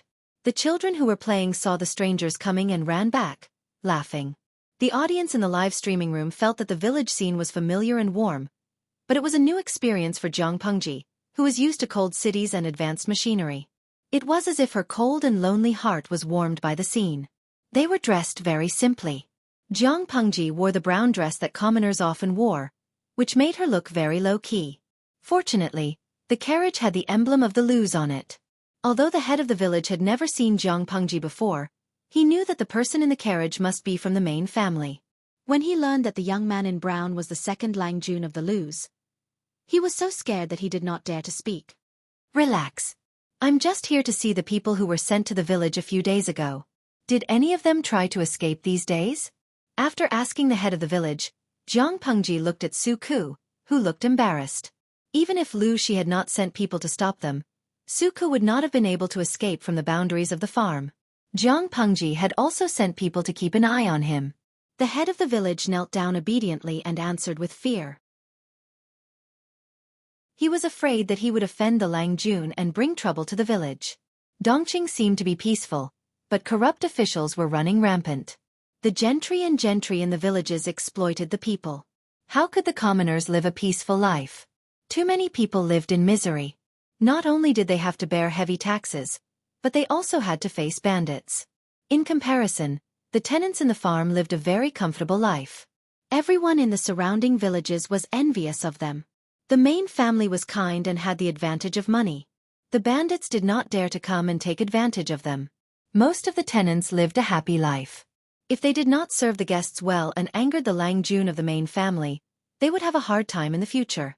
Except for Xueqi, who was taken away, the rest of the people who were sent to the village were arranged to stay in the farm.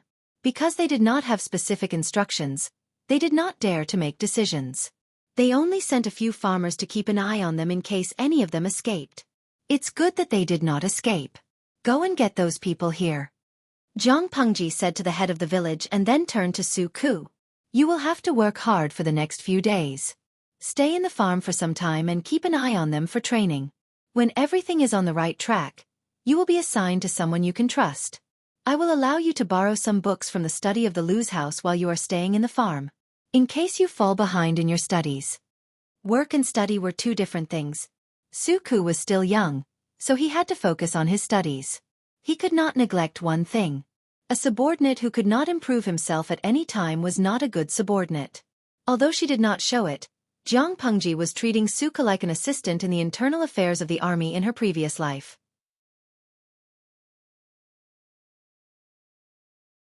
Chapter 81. The Internet provides you with wonderful novels to read. Jiang Pengji was very clear about her position, be it in her previous or current life. She used to be the leader of the whole army, the core pillar of the army, the belief of all the soldiers, and the confidence of the whole army. Ahem, in layman's terms, she was the mascot in times of peace and the alpha wolf in times of war. She was in charge of the war, and the internal affairs and diplomatic contacts of the army were handed over to her assistants.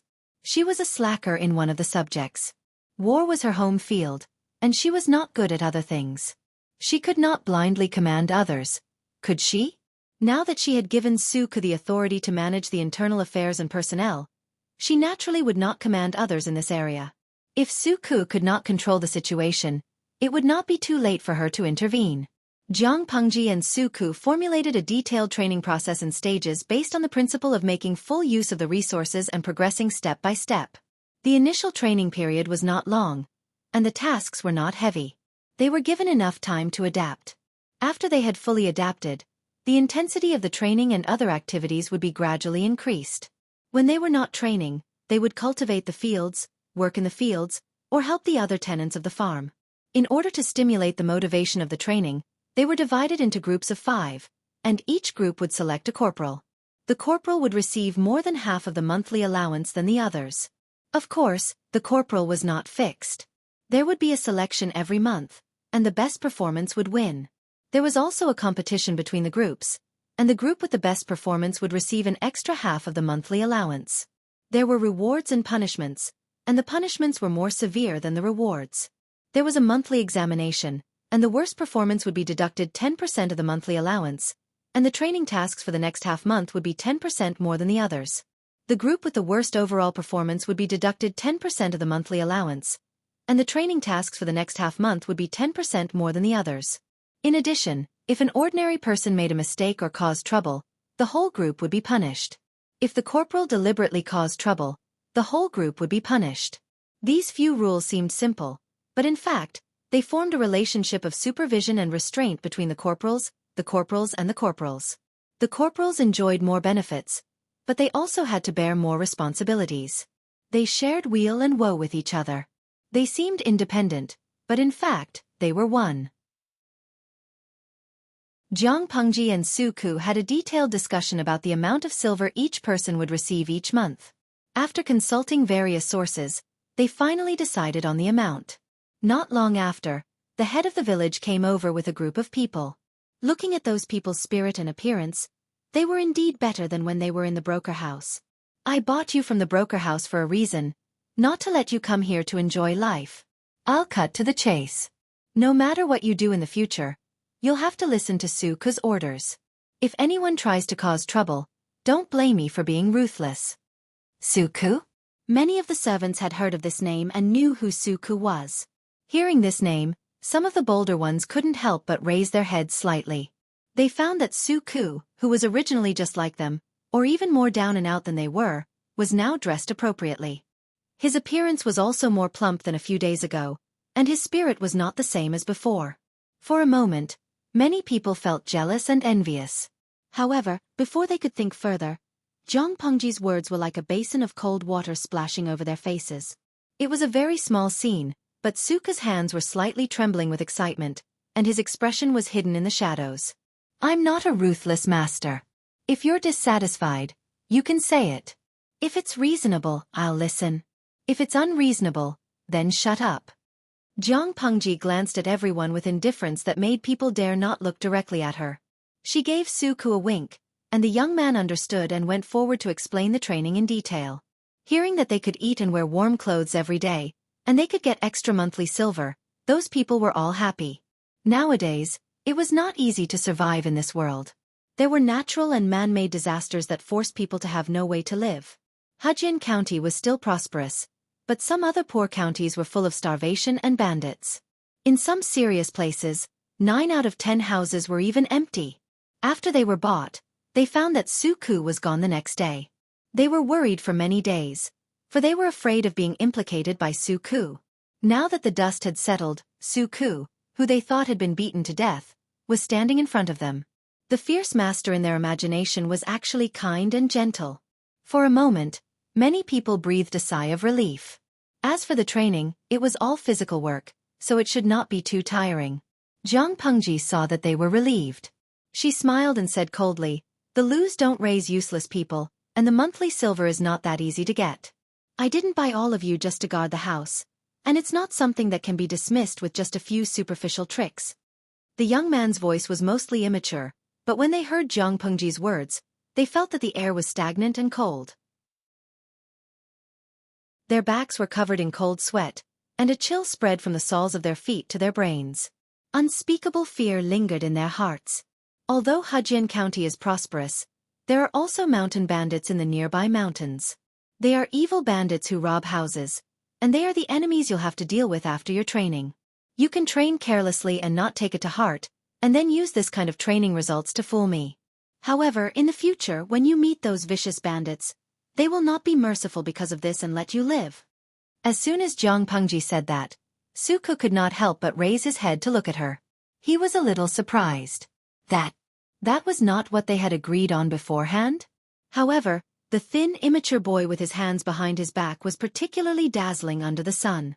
Not only was Xueqi obsessed with the scene, but there were also fangirls in the streaming room who kept sending gifts. To Defaccio, the streamer is so handsome that I can't close my legs. Q to Q. Jindoist Xianyu is poisonous in the chrysanthemum. I really want to be pressed on the ground by the streamer. I use strength. Yeah, die. Jinginiang.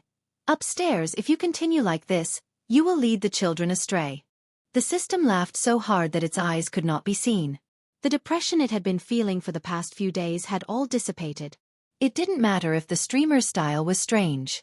Anyway, the audience was generous, and the streaming was getting better and better. Ignoring the panicked expressions of the crowd, Zhang Pengji smiled coldly. The Lu family does not raise useless people, and I, Lu Shi, do not need a group of useless people to be an eyesore in front of me. I will give you 3 months. When the time comes, the bandits will die, or you will die. It is all up to you. A wolf that had not seen blood might be weaker than a lamb that had seen blood. Zhang Pengji wanted to train a group of bloodthirsty tigers and wolves, not a group of sheep that could only perform acrobatics. Chapter 82. Zhang Pengji was shorter than everyone there, but her aura easily crushed everyone. Xueqi stared at her.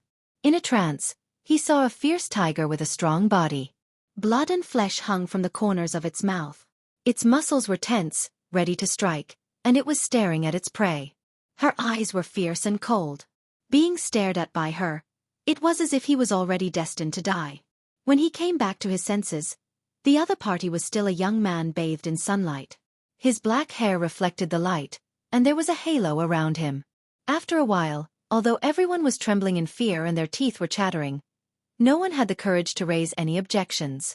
The corners of Zhang Pengji's lips curled into a cold smile. She squinted her eyes, revealing her slender and long eyes. A trace of mischievousness and interest flashed across her eyes. Since there are no objections, let's begin. She raised her hand and threw the sandalwood fan in Xueqi's direction. Xueqi instinctively reached out to catch it. The familiar fragrance on the fan made his whole body tremble. He subconsciously thought of Lu Shi's cold and venomous eyes that night. It couldn't be helped, he had been traumatized. No. Now was not the time to be afraid. His Lang Jun had said to start. What start? Was this part of the process set up at the beginning? Before the confused Xueqi could figure out what start meant, Zhang Pengji's next words almost scared him half to death. Zhang Pengji said leisurely. Xueqi's heart skipped a beat. I will choose the first batch of sergeants. I will be fair and impartial. She continued, I know that some of you are already thinking of retreating, afraid that you will lose your life in the hands of a ruthless bandit. However, the indenture that concerns your lives is in my hands, so you don't dare to act rashly. Now, I will give you a chance. Whoever defeats me, I will release their indenture, return their freedom, and give them a year's worth of silver. After a long time, Xueqi's deepest impression of Zhang Pengji would be the image of her curling her thin lips and shining eyes under the afternoon sun. Come at me one by one, or all at once. You don't have to be restrained. Life and death are up to fate. It's all up to the will of heaven. As soon as she said that, the crowd became restless. They didn't expect Zhang Pengji to be so arrogant.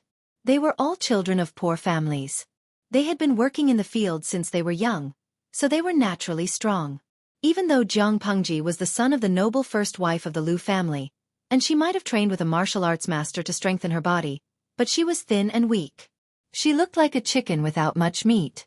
No matter how you looked at it, she couldn't be compared to them, could she? If he won against her, he would be able to get back the indenture and even get a year's worth of silver? Was there really such a good thing? Everyone looked at each other in dismay, their steps hesitating. No one dared to take the lead, fearing that this was just a trap to test them. Xueqi was anxious. He wanted to pull Zhang Pengji back, but he was afraid of offending her. If he did nothing, what would he do if she was injured by those reckless men? To be more serious, what if he was beaten to death by random punches? His heart was restless, as if there was a small tongue of fire licking his heart, causing him to feel even more anxious and tormented. However, in the next moment, he inadvertently saw the smile on the corner of her lips. Her eyes revealed a look of anticipation. Xueqi suddenly stopped in his tracks. He couldn't help but think of that day at the gathering. Zhang Pengji had also teased the crowd in the same way. There was a look of disdain in the depths of her eyes. That was a signal. She didn't take her opponents seriously at all. Thus, he silently stopped. The atmosphere became more and more stagnant. Everyone felt as if there was a layer of seemingly thin, but in fact, extremely heavy stone pressing down on their hearts. It made them inexplicably nervous. Their breathing was heavy and hurried, and their backs were sweating profusely. It was as if they were bearing a weight that they couldn't bear. "None of you dare?" Jiang Pengji spoke appropriately. She picked a sensitive time when the pressure in everyone's hearts had reached its limit. As soon as she finished speaking, an adult man with slightly red eyes dashed out of the crowd. He was the most muscular of all the servants, and he was also the strongest. He waved a fist that was as large as a boulder and directly attacked Jiang Pengji's face, bringing with it a strong gust of wind. "Finally, there's someone with guts." Jiang Pengji laughed softly. She didn't care about the fist at all. The head of the manor was already so scared that his chest was beating wildly. He almost couldn't keep up with the rhythm of his breathing. Xueqi couldn't bear to look at it, so he tilted his head to avoid eye contact. Everyone in the streaming room subconsciously held their breath and clenched their fists slightly. At that moment, some people were complaining about why the streaming screen was so high definition. It made them feel as if the fist would break through the screen and directly hit their faces. Some of the more timid ones were even mentally prepared for the streamer to be splattered with blood on the spot. Many streamers liked to do things that courted death in order to attract popularity. They didn't expect Jiang Pengji to follow in their footsteps. Among the people present, the ones who were least worried were the minority of the streaming audience who had seen Jiang Pengji's valiant fighting ability. While everyone else was trembling with fear, they were the only ones who were excited and opened their eyes wide, afraid that they would miss any exciting moment. "Good move." Faced with the menacing fist, Jiang Pengji didn't dodge. Instead, she took a step forward and directly met the opponent head-on. She used her side palm to block the opponent's wrist and offset most of the force. Then she used her palm to shake off the opponent's wrist. She opened her palm wide and grabbed the opponent's arm. She turned around and used the opponent's strength to fight back. Her movements were simple, but she used the force to the extreme. After all, these were the servants who had to be trained. She couldn't just punch them until they were unconscious. Who would train them if they were lying on the mattresses moaning and moaning? Therefore, Jiang Pengji only wanted to teach them a little lesson. She just needed to beat them until they were completely convinced. The Seventh Corps was bellicose. Not only was their slogan cause trouble, but they also had some bad habits that outsiders thought were very rude. Every year, 99% of the new recruits had to go through the recruit baptism. To put it bluntly, it was to go against the veterans and then be ruthlessly beaten up. Young people were always hot-tempered. They had to be beaten up. Otherwise, it would be difficult to discipline them in the future. Similarly, these servants each had their own thoughts. They might not take training seriously in the future, so they deserved to be beaten up. Instead of worrying about this problem in the future, it was better to beat them up now. For Jiang Pengji, there was nothing in this world that couldn't be solved with a good beating. If there was, she would beat them up again. The servant who was the first to act was like a signal. It made the hesitation in the hearts of the others dissipate instantly. Taking advantage of their momentary courage, they pounced on Jiang Pengji. They had the advantage in numbers. Were they afraid that they couldn't beat a young and weak Lang Jun from an aristocratic family? They didn't ask for anything else. They didn't want to beat her to death. After all, if they killed her, they would be buried with her. They only wanted to win against Jiang Pengji. As long as they won, she had made a promise in front of everyone. They dared not go back on their words for the sake of their pride.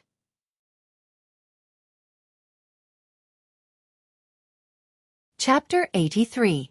The Internet provides you with wonderful novels to read. More than a dozen people couldn't even touch the hem of Jiang Pengji's clothes, let alone cause her any trouble.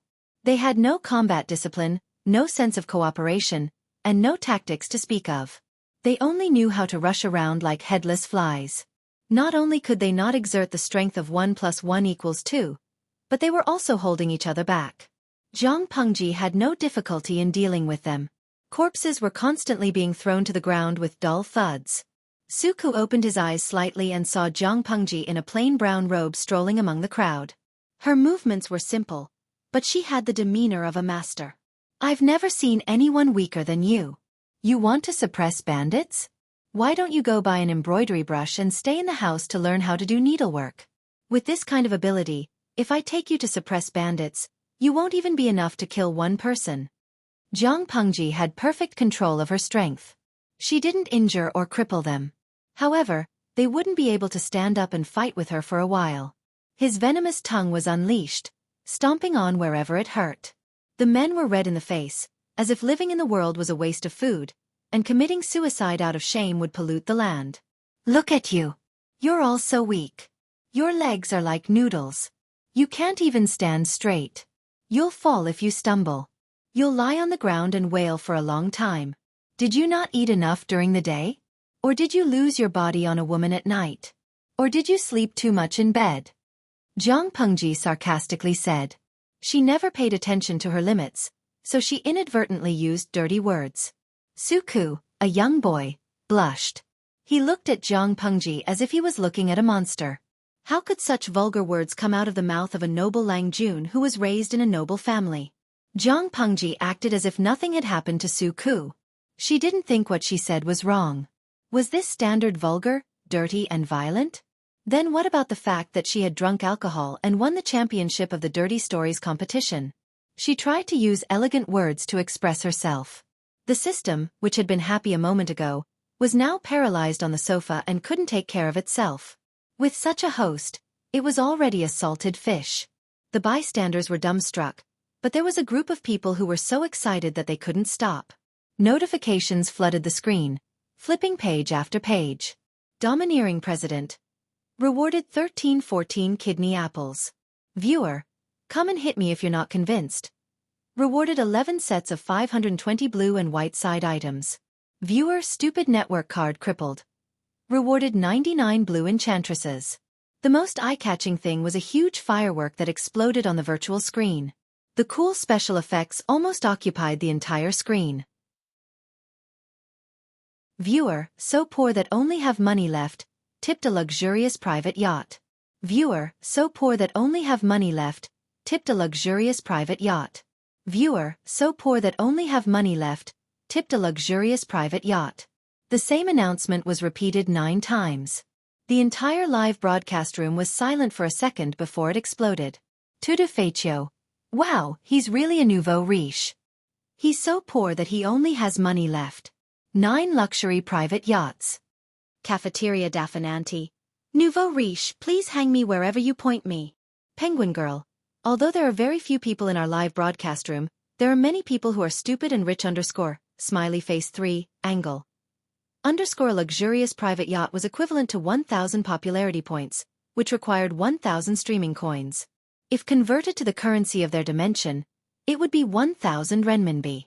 The nouveau riche rewarded 9 yachts in a row, which meant that he didn't even blink and directly threw in 9,000. 4 other popular live broadcast rooms, this bit of reward was nothing, but for this new live broadcast room, it was a rare large amount. Zhang Pengji was stunned. Looking at the points of popularity in her account, she secretly raised her eyebrows. She still didn't show her emotions. So poor that only have money left. The streamer is great. Reward her. Look, the nouveau riche was so indifferent. However, Zhang Pengji laughed coldly in her heart and threw it to the back of her head. There was no other reason. When the special firework reward filled the entire screen, the system issued a live broadcast task backstage. A song of colorful clothes dancing. The beauty's voice spread everywhere. Today, there is a viewer, poor that only have money left, who wishes for the streamer to dance to a song. The dance is moving and the duration is not less than 10 minutes. Task reward. 9 luxurious private helicopters. A. Accept. B. Consider rejecting. The prices of the luxurious private helicopters and the luxurious private yachts were the same. They were virtual reward currency in the live broadcast room. In other words, if Zhang Pengji was willing to accept the task and dance in front of the live broadcast audience for 10 minutes to satisfy the nouveau riche and give a high evaluation, she could receive another 9,000 points of reward. After deducting the system's bonus, she could still get half of it. She didn't expect that before she could choose the semi-interactive mode or the fully interactive mode, the nouveau riche had already seriously studied the rules of the live broadcast room and issued a live broadcast task with a high reward. This was unique to the designated live broadcast mode. Before the system could scream in excitement, Zhang Pengji had already chosen to reject the task. The reward stored in the system was instantly refunded when the nouveau riche issued the task. Thus, its scream was like a duck that had been strangled by its neck. It stopped abruptly. It was hilarious. The system wailed, "Host, Aha, that's a total of 9,000 points of popularity. You can get it just by dancing. Jiang Pengji sternly stopped it. Shut up. At the same time, a bullet screen notification was posted in her mind.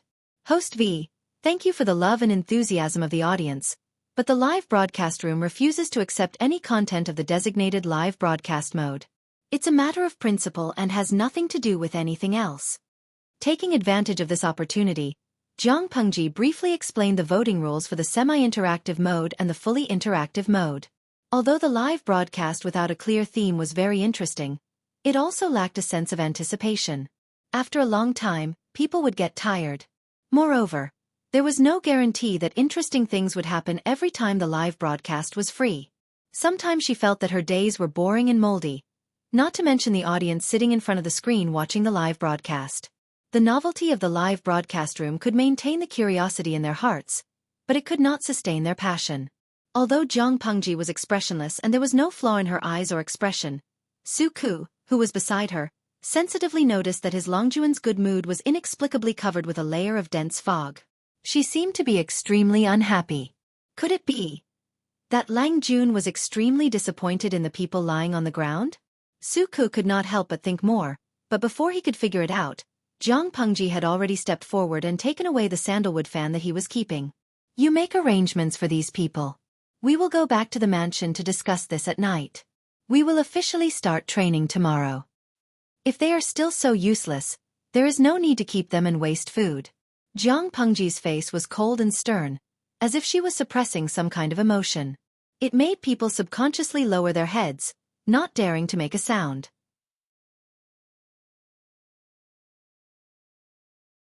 Chapter 84. We provide you with wonderful novels to read. For some unknown reason, Lu Shi trusted and indulged his daughter. Apart from her studies, he rarely interfered with anything else.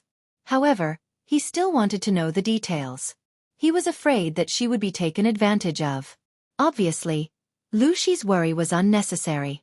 How could Jiang Pengji be taken advantage of? Xueqi was a busy man. First, he made arrangements for the servants in the farm. Then, he came back and had a heart-to-heart talk with Jiang Pengji. Before he could eat a hot meal, he was called over by Lu Shi, the head of the family. Because of the fear, Xueqi did not hide the details. He was eloquent, and his narration was clear. Lu Shi sat at the head of the table and listened with his eyes closed. He seemed to be enjoying it. Behind the screen, Madame Hu smiled. Erlang has really made a name for himself. Cousin can feel more at ease now. His daughter was praised, but as the head of the household, he could not be too proud. He could not hide his smile, but he still had to be humble. However, when Xueqi told her about how Jiang Pengji had provoked many of the reservists and said that she would send them to exterminate bandits after the training, Madame Hu was so shocked that she almost threw the snack back onto the plate. Lu Shi opened his eyes abruptly, and there was a hint of astonishment in his eyes. Madame Hu could not care less about her elegance. She said sternly, "A gentleman does not stand under a collapsing wall. How could Erlang be so impulsive?" In this regard, Lu Shi did not say anything. He only had a look of realization on his face that others could not understand. No one knew what he was thinking. Madame Hu's angry voice did not reach his ears. He felt like he was floating, as if he was in another dimension. After a long time, he gathered his thoughts. His face was pale. "All right, Lanting is no longer a 3-year-old. You know what you're doing." Lu Shi interrupted Madame Hu's order to stop Jiang Pengji. There was tiredness and an indescribable sharpness between his brows. Maybe this is fate. He went straight back to the main courtyard. The candlelight in the corridor flickered and flickered, elongating his shadow.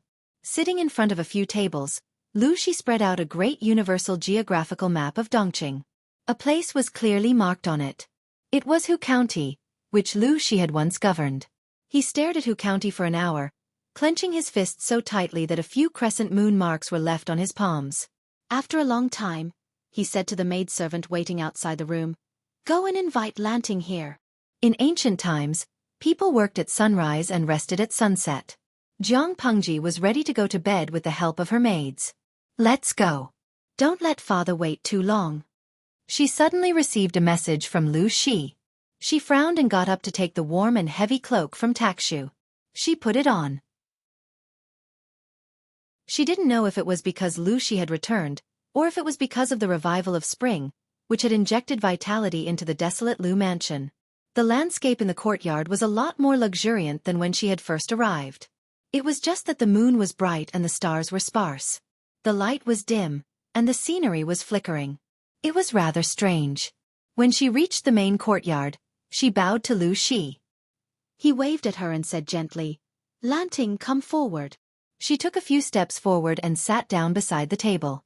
She found her father staring at a great universal geographical map of Dongqing. Although it was a great universal geographical map, it was actually quite simple. Not to mention the rivers and mountains, even the size of the map was drawn in a mess. "Lanting, do you know where the county I was in was?" Lu Shi pushed the lamp on the table toward Jiang Pengji so that she could see more clearly. "I've been away from Hejian for the past few years. I've wondered if Lanting has any resentment. But I had no choice but to temporarily leave my homeland and my children." Jiang Pengji looked up at him suspiciously. She didn't understand why Lu Shi suddenly brought up this topic. "Father, you were in this place. It's called Hu County, but it's as big as a prefecture." Jiang Pengji answered the first question and avoided the second one. After all, she was not Lu Lanting. She was in no position to answer, and she couldn't give an answer. Lu Shi caressed the Hu County on the great universal geographical map with his fair fingertips. "Yes, Hu County. Before I took office, it was a famous barren land in Dongqing. The government sent many high-ranking officials there, but they all died halfway or in office. It was a place of no return." It was not a bad thing to say that Hu County was barren. Since the end of the Xia dynasty, it had been a hard bone to chew. The land was vast, but it was overgrown with weeds. There had been a continuous drought for 10 years without a single drop of rain, which made it difficult for every household to survive. To survive, every able-bodied man in every household became roving bandits. They looted everywhere and sold their children. Those who had the means to escape from Hu County early. Even if they were worse off than pigs or dogs, it was better than being tortured in the hell that was Hu County. Not only that, but the disaster relief silver and food distributed by the court were exploited and bullied by the gentry. When they reached the hands of the people, they were left with rice mixed with 99% soil. It was the same every year. The gentry ran amok, the officials protected each other, and the roving bandits ran rampant. After the fall of the Xia dynasty, Dongqing took over the hardbone. Before Lu Shi, there was no lack of righteous officials who wanted to govern, but there was no exception. They all died. As a result, Lu Shi became the longest-serving county chief in Hu County. He was even worshipped by the local people as a god. "What happened to you, father? Why were you sent to such a dangerous place?" Jiang Pengji frowned.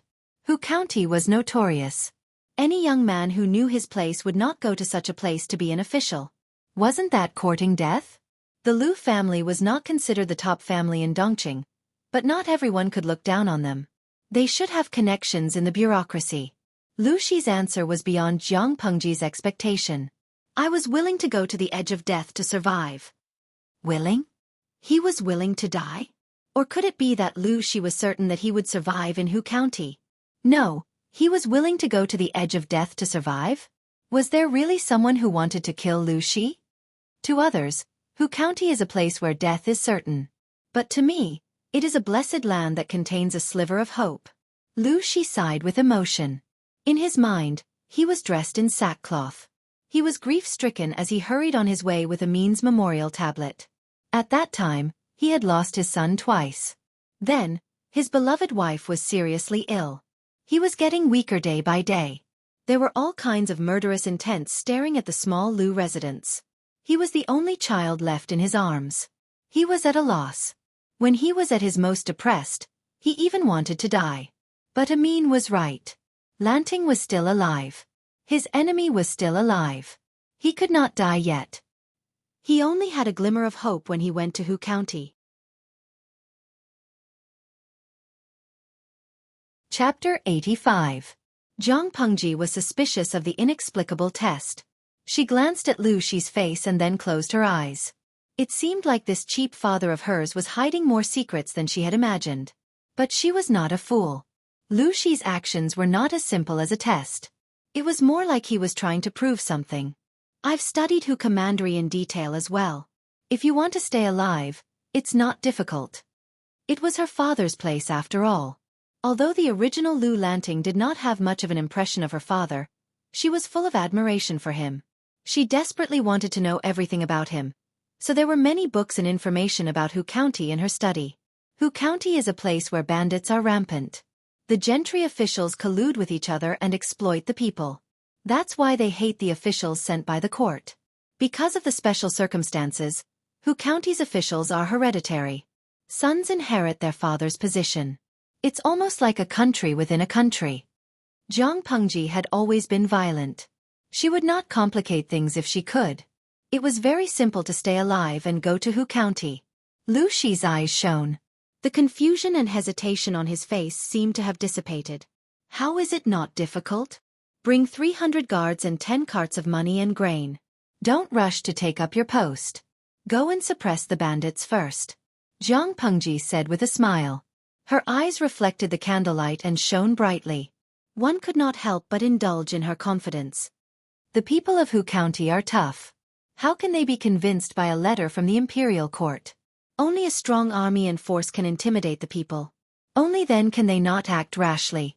Powerful soldiers have always been forged in blood. First, we will use the small group of bandits to test the waters. If they sincerely pledge allegiance to us, we can recruit them. If they resist, we will kill them without mercy.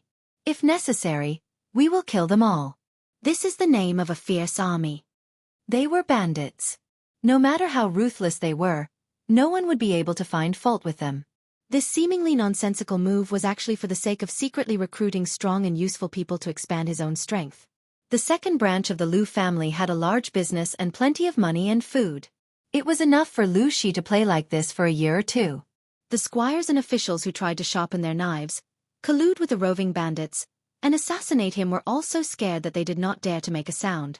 They did not even dare to move. However, in order to avoid being suspected by the court, we can order some of the subdued roving bandits to sneak into the forest in disguise and continue to be his roving bandits. They can secretly pay attention to the movements of all parties, and they can also monitor the movements of the squires and officials. In short, the entire Hu County should be gradually devoured. Zhang Pengji's thoughts had not been thought through. It was just her first reaction. After fighting for so many years, it had become an instinct. They prioritized using force to solve problems. Hu Commandery was a tough nut to crack. If they weren't ruthless, they wouldn't be able to subdue them. Although the second branch of the Lu family was rich, they could not fully support the military. Therefore it was a good way to save money by feeding on the enemy. Lu Shi's eyes grew brighter as Zhang Pengji spoke slowly. She pretended not to see it and lowered her eyes. Hu Commandery is so poor because of two reasons. Man-made disasters and natural disasters. Man-made disasters can be solved, but natural disasters are not. Lu Shi seemed to have let go of something. He smiled and asked, "But Lanting, you seem to have a plan. I have observed that one of the reasons why Hu Commandery is so poor is because of the drought. Most of the fields are dry and crops cannot grow." Zhang Pengji gestured to Hu Commandery on the great universal geographical map. However, Hu Commandery is a land of flowing water. Zhang Pengji had carefully read through the information Lu Lanting had collected. The girl seemed to be obsessed with becoming a man like her father. But the problem of Hu Commandery was right in front of her, and she could not figure it out. She did not know where to start. It was not a difficult problem for Zhang Pengji. As a genetic warrior, she had to adapt to different environments. She had to learn everything related to combat. Who knew? She might be able to survive one day. She had even been trained to survive in the wilderness. She had been thrown into the abyss of death unarmed. There were 1,000 people who had participated in the training, but she was the only one who had survived. It was not a suitable place for humans to live. Humans needed food, air, and water. Apart from the general knowledge she had learned from books, the rest of her knowledge was accumulated through life and death struggles. Combined with the culture and customs of Hu Commandery, there were many descriptions of mountains and veins. She found some clues. Of course, underground water cannot alleviate the drought in Hu Commandery. Zhang Pengji's finger moved to a large river near Hu Commandery. It was known as the Mother River of Dongqing, but the river's embankment had collapsed all year round. Commandery lacked water, but some places had so much water that people could drown. It was hard to say which was more fatal, flood or drought. It was a choice between dying of thirst or drowning. No matter which one was chosen, they would die. It was just that the method of death was different. The people born in Dongqing were unlucky. They did not have a single moment of peace in the whole year. First, dig underground water. After the disaster is alleviated, gather the people and use manpower to divert the water from the branch into the river in Commandery. The main river could not be moved easily. If there was another flood and the river erupted, Xueqi would be the one to blame. But it was not a problem to divert the water from the branch. It could reduce the work and shorten the time. Moreover, the branch was closer to Commandery. Xueqi smiled and asked, "This plan is feasible, but how can the people bear the burden of corvée labor?" Corvée labor was, to put it bluntly, unpaid manual labor. It was heavy and often resulted in murder cases. Moreover, it was difficult to motivate the people. Jiang Pengji thought about it and said, "What's so difficult about it? Promise the people some compensation and that they will be responsible for 3 meals of coarse grain. Also, promise that when the project is completed and the land is reclaimed, the government will provide farming tools and cattle. Every household will be able to reduce or exempt their taxes." With compensation, how could the people's enthusiasm be the same as free labor? Monetary compensation was the motivation and direction to move forward. Commandery was a strange place. Dongqing had little control over it and all the laws were just lip service. If Xueqi could settle down in Commandery, it would be easy for him to reduce or even exempt taxes for a few years. It was a good deal to use the court's order to do him a favor. The people's reputation would belong to him. Xueqi asked, "Such a huge project will require an uncountable amount of money. Where will the money come from? What's more, corvée labor has its own rules. If we really implement it, not only will we have to face the pressure of not having enough money, but we may also be impeached." Chapter 86. Jiang Pengji smiled faintly. She was cunning and said, "The officials love the people like they are their own children. Why can't they pay for it? The law doesn't punish the masses. The imperial court can't save the people, so why can't the people in Hu County save themselves?" To put it bluntly, it was robbing the rich to help the poor. Opportunities are created by people. You'll only suffer if you stick to the rules. Her eyes flashed with interest. Those rural gentry clans that have been entrenched in Hu County for hundreds of years are all filthy rich. How can good people like them be absent when it comes to benefiting the people? Aren't pigs fattened so that they can be slaughtered and eaten during the new year? They could always get something out of slaughtering them. As for how to make those Pai Xiu spit out the money and rice, it's simple. Hu County does suffer from drought every year, but the root cause of the current situation is man-made. The imperial court provides relief money every year and reduces taxes every year. But what's the result? Natural disasters were scary, but the people's hearts were more frightening when they fought among themselves. They could resist natural disasters if they were united, but the man-made disaster was the reason why Hu County went from a chaotic and impoverished Xia dynasty to Dongqing. Let's not talk about this. Just look at the relief money allocated every year from the previous dynasty to Dongqing. It's definitely a huge loophole that can't be filled. Who ate it? Is there still any doubt? If those people don't want to spit out what they ate, we can only resort to extreme measures. Whether it's falsifying accounts or pretending to be bandits, exterminating the family and confiscating the property, there must be a suitable method. The former method could at least save their lives, but the latter would be exterminated. There's nothing in this world that can't be solved with a knife. If there is, I'll do it again. Jiang Pengji squinted her eyes as she spoke. Her lips curled into a bloodthirsty smile, which was indescribably beautiful. It would be best if there was evidence, but if there was no evidence, she could only fabricate it. Extraordinary times called for extraordinary actions. Even a gentleman couldn't rigidly adhere to the rigid rules. If it didn't work, she could publicize it to the people. Xueqi didn't have to do anything. The seething resentment would drive people to their deaths. To put it bluntly, if he wanted to govern Hu County well, he couldn't rely on being a gentleman. He wanted to be as much of a hooligan as he could be. If they were evil, he needed to be even more evil than them. If they didn't agree with him, they would start fighting and killing. However, to achieve this, the public must have a high reputation, and they must have a military force that the officials and gentry are afraid of. Otherwise, it will be extremely easy to die on the spot. What Zhang Pengji said was built on the foundation of absolute military force. If Lu Shi wanted to heal Hu County, he would inevitably anger the local tyrants and harm their interests. Men die for wealth, and birds die for food. It was extremely normal for him to kill Lu Shi for his own benefit. It's not difficult to stay alive. Establishing a firm foothold and governing Hu County complement each other. Zhang Pengji's mouth was dry after saying so much. She secretly licked her dry lips with her tongue. Her eyes were bright and spirited. What did father do back then? Lu Shi smiled shyly. Just like my son. In other words, he had used the methods that Lu Lanting had used, but he was not as ruthless and decisive as she was. The methods he had used against the local gentry in Hu County seemed ruthless, and they had even given him the title of King of Hell behind his back. However, compared to Lu Lanting, his methods were tame and kind. No matter how ruthless Lu Shi was, he had at least let the gentry survive. Lu Lanting, on the other hand, had surrounded the residence of the gentry. She had killed every living thing in the residence. Not even a bird or a chicken was spared. Almost all the gentry in Hu County, except for those who had defected early on, had been killed by her. Lu Shi looked at Zhang Pengji with a complicated expression. Even though she did not look murderous and her eyes were clear, he was sure that she was not joking.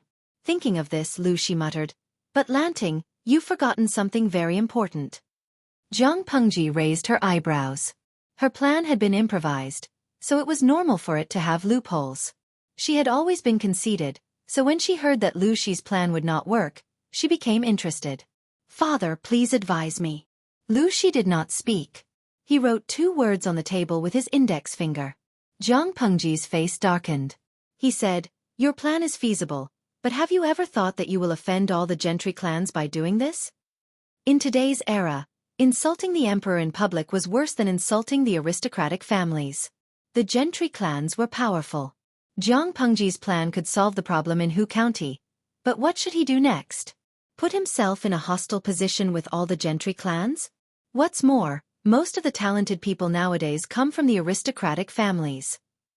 Lu Shi stopped here and changed the topic. "It's rare to see a few people from poor families. If we do as you say, have you ever thought about the consequences of being ostracized by them?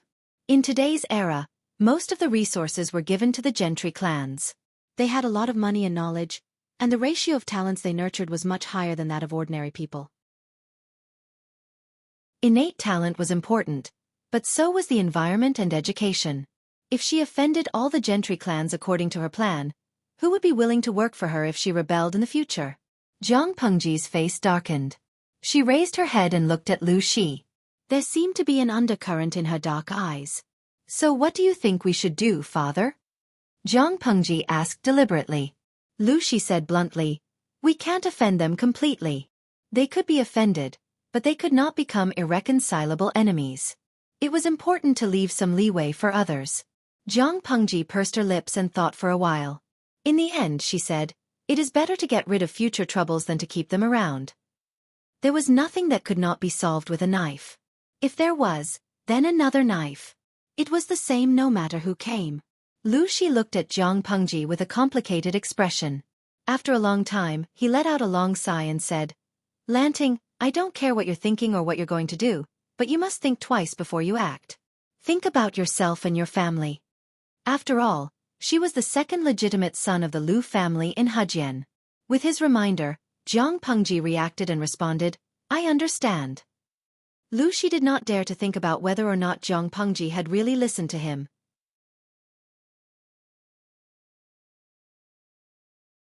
Chapter 87. Forget it. Let's not talk about such a depressing matter. Lu Shi cut the conversation short. He did not want the father and son to get into an argument over something that did not even exist. Not to mention anything else, but his daughter's answer just now made him extremely satisfied and even proud. Emperor Chen of the Zhang dynasty was not to be underestimated.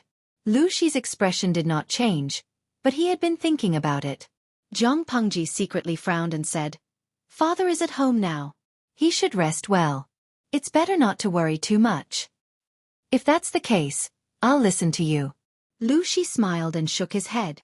I suddenly feel like eating egg custard.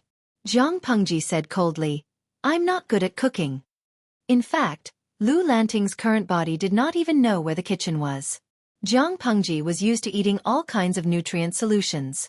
She did not mind stuffing them into her mouth as long as she could eat them.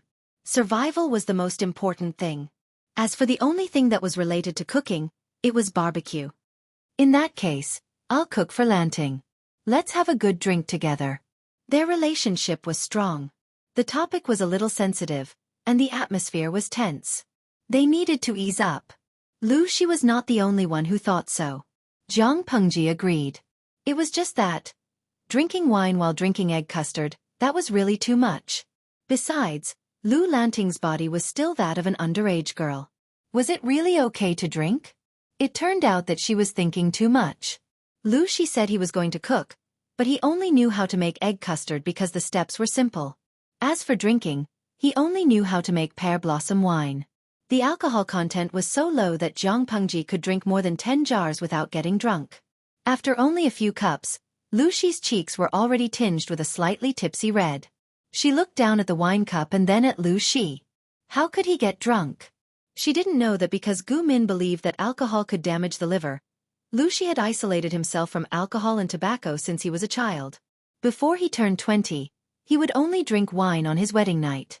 Later on, when he socialized with officials, he would drink tea instead.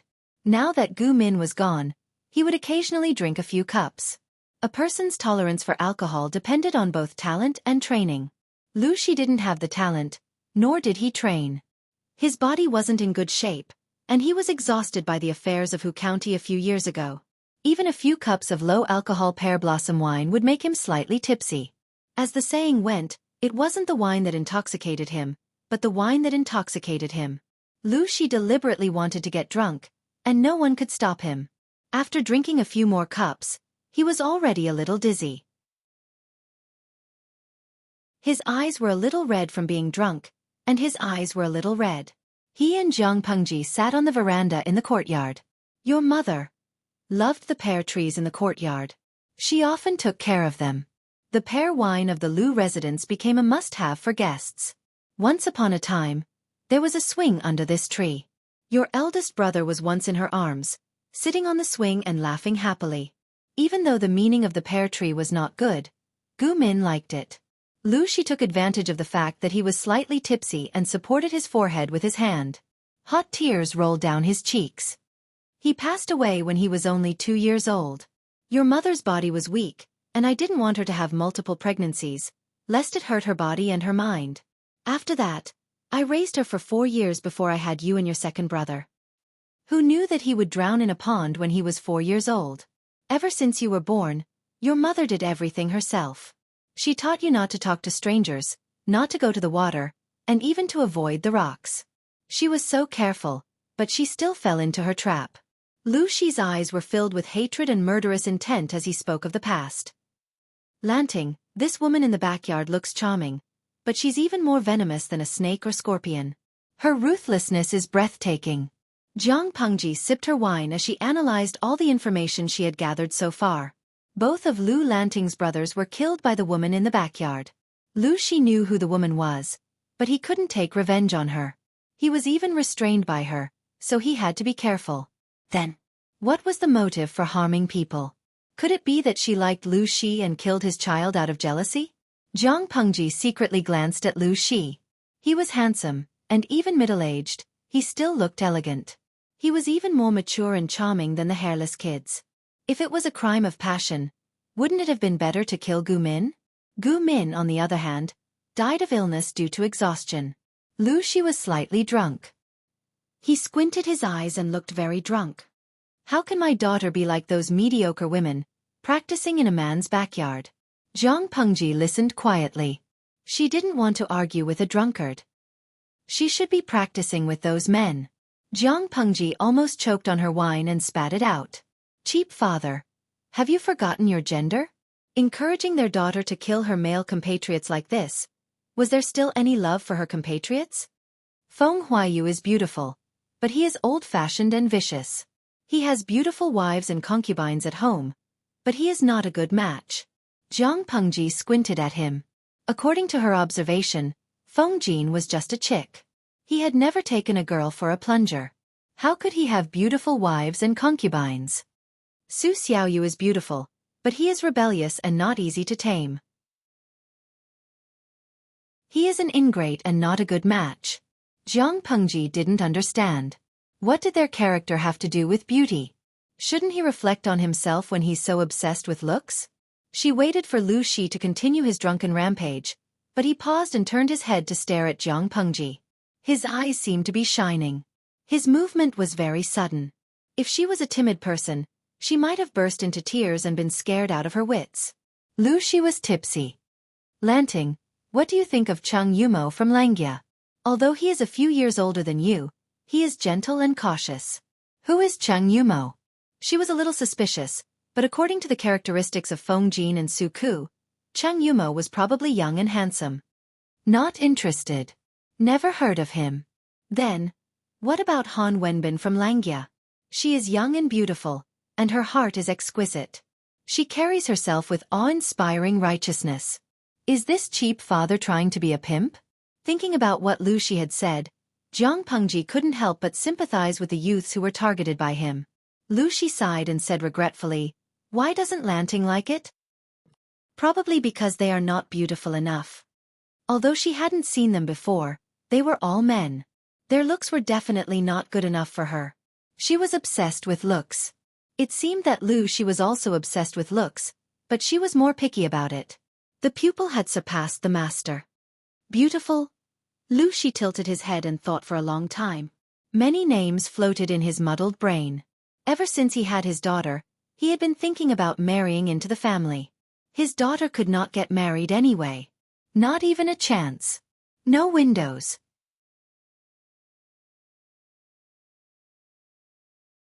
Chapter 88. If he couldn't marry into her family, it would be better to follow his previous plan of marrying a wife and concubines, but secretly marrying a man to carry on the family line. The future Emperor Chen of the Jiang dynasty should be so willful and domineering. Even if she had 3 husbands and 4 attendants, others had to shut up. It was like a mother beating her son. There was no reason at all. No matter what, she couldn't let those jackals, wolves, tigers, and leopards take advantage of her.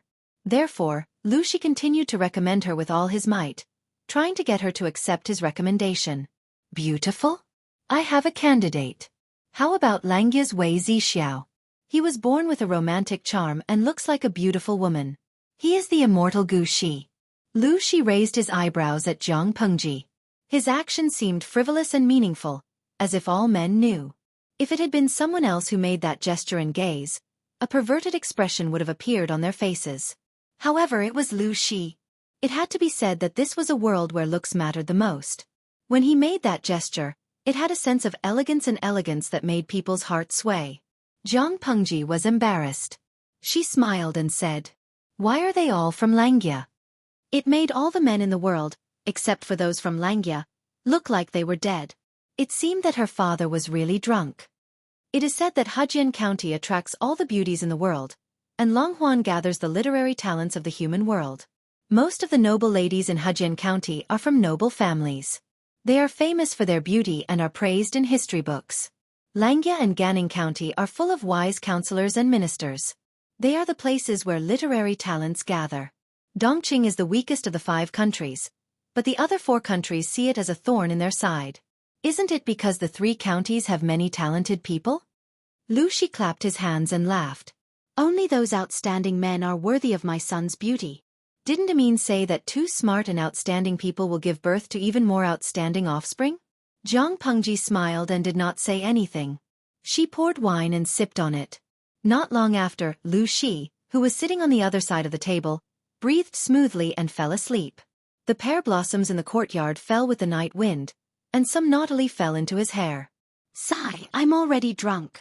Jiang Pengji finished the remaining jars of pear blossom wine and looked at the sky. She got up and gently carried Lu Shi, whose cheeks were red from sleep. Although he was an adult man, his weight was unimaginably light. It was as if his entire body was so thin that only a few bones remained. Lucy placed them on the mattress, then covered them with the blanket and tucked in the corners of the blanket. Under the candlelight, the shadows in Lucy's eyes were even more pronounced. They are indeed skinny beyond recognition. But what happened back then that caused the Lu residents to become like this? Zhang Pengji was hesitant. She frowned slightly and recalled the hard touch. It seemed that he was so skinny that only bones were left. As he stood up, his gaze fell on a corner of the room.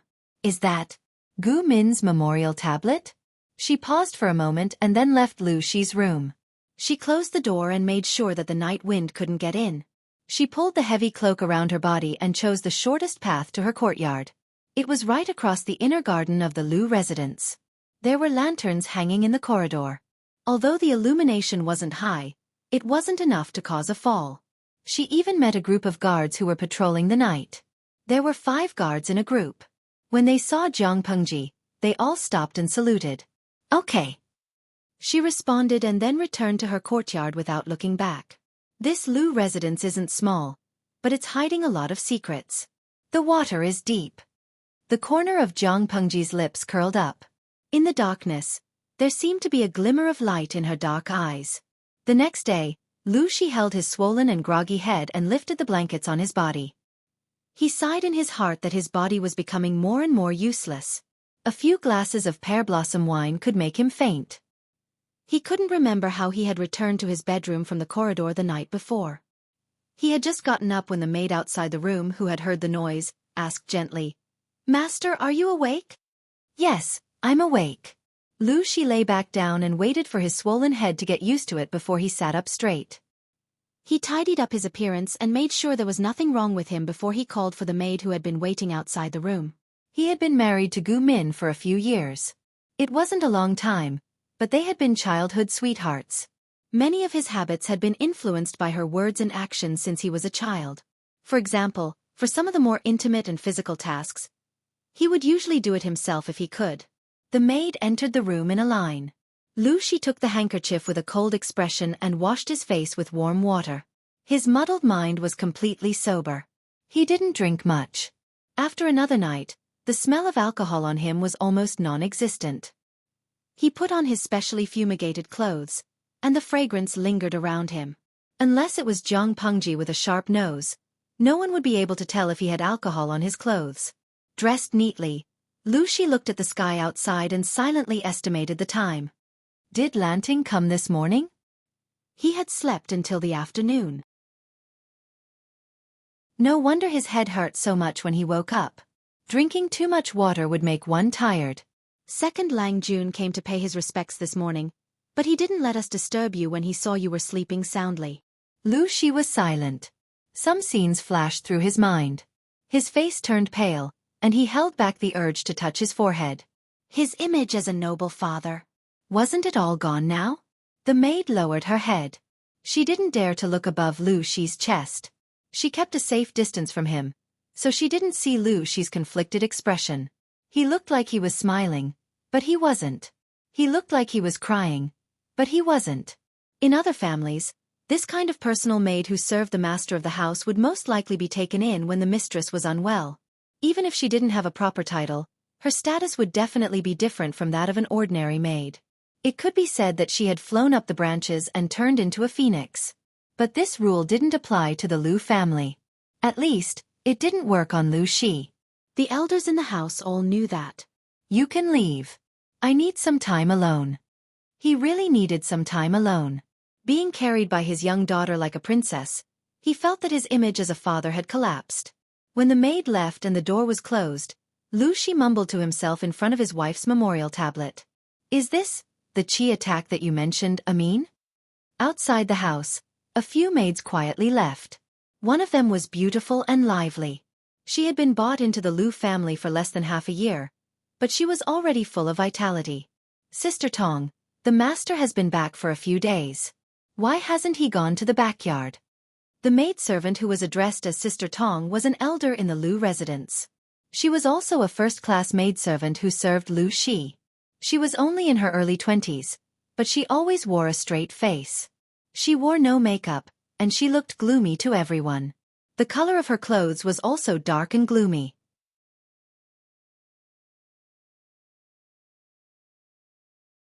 Chapter 89. We provide you with wonderful novels to read. Master, you're just a maid. You have no right to comment on the affairs of the inner courtyard. Tong Sanyang's face was taut as she coldly sized up the little girl from head to toe, clearly seeing through the little girl's delusions. The maid's face turned pale, but she didn't dare to talk back to Tong Sanyang. Before Xueqi came back, she had been in charge of all the affairs of the main courtyard. She wasn't a steward, but she was more like a steward. Even the old steward liked Tong Sanyang, saying that she was efficient and capable. The maid whispered timidly, "I'm just worried. I heard that the place where Master came from is a barren land." "Caring for Master? That's Madam's business. What does it have to do with you?" Tong Sanyang was just short of direct sarcasm. Her eyes were filled with impatience and disdain. She had thought that the maid was a lively and lovely girl, but she was also an idiot with a big heart. The maid was about to defend herself when Tong Sanyang said bluntly, "I know what you're thinking. Everyone has their own ambitions. You have your own legs. If you want to climb into the master's bed, who can stop you? I'm just giving you a piece of advice. If you don't want to die, give up." With that, Tong Sanyang snorted coldly and left with light steps. She was fast, but not disorderly. Another idiot. Why didn't she use her brain to think about why all the maids in the mansion, regardless of their age, except for the few in the second Longjuan's courtyard, all wore plain makeup and didn't even dare to wear a hairpin? Why were their clothes made of good material, but not bright colors? Did she really think that the Lu family was like other rich men who would lose their minds after being teased by a woman? As she thought about it, Tong Sanyang couldn't help but recall a scene from many years ago. Even after so many years, those memories hadn't faded. She remembered the scene where the second Lang Jun had ordered his servants to be beaten to death. It was a different scene with a different protagonist, but it was all the same bloody scene. When the late madam passed away, Master followed the rules of etiquette. After the deadline, the old lady secretly sent a few girls who looked similar to the late madam, hoping that they could ease the grief in Master's heart and persuade him to remarry as soon as possible. And the result? Hee. Among them, the one who resembled the late wife was willing to throw away her pride.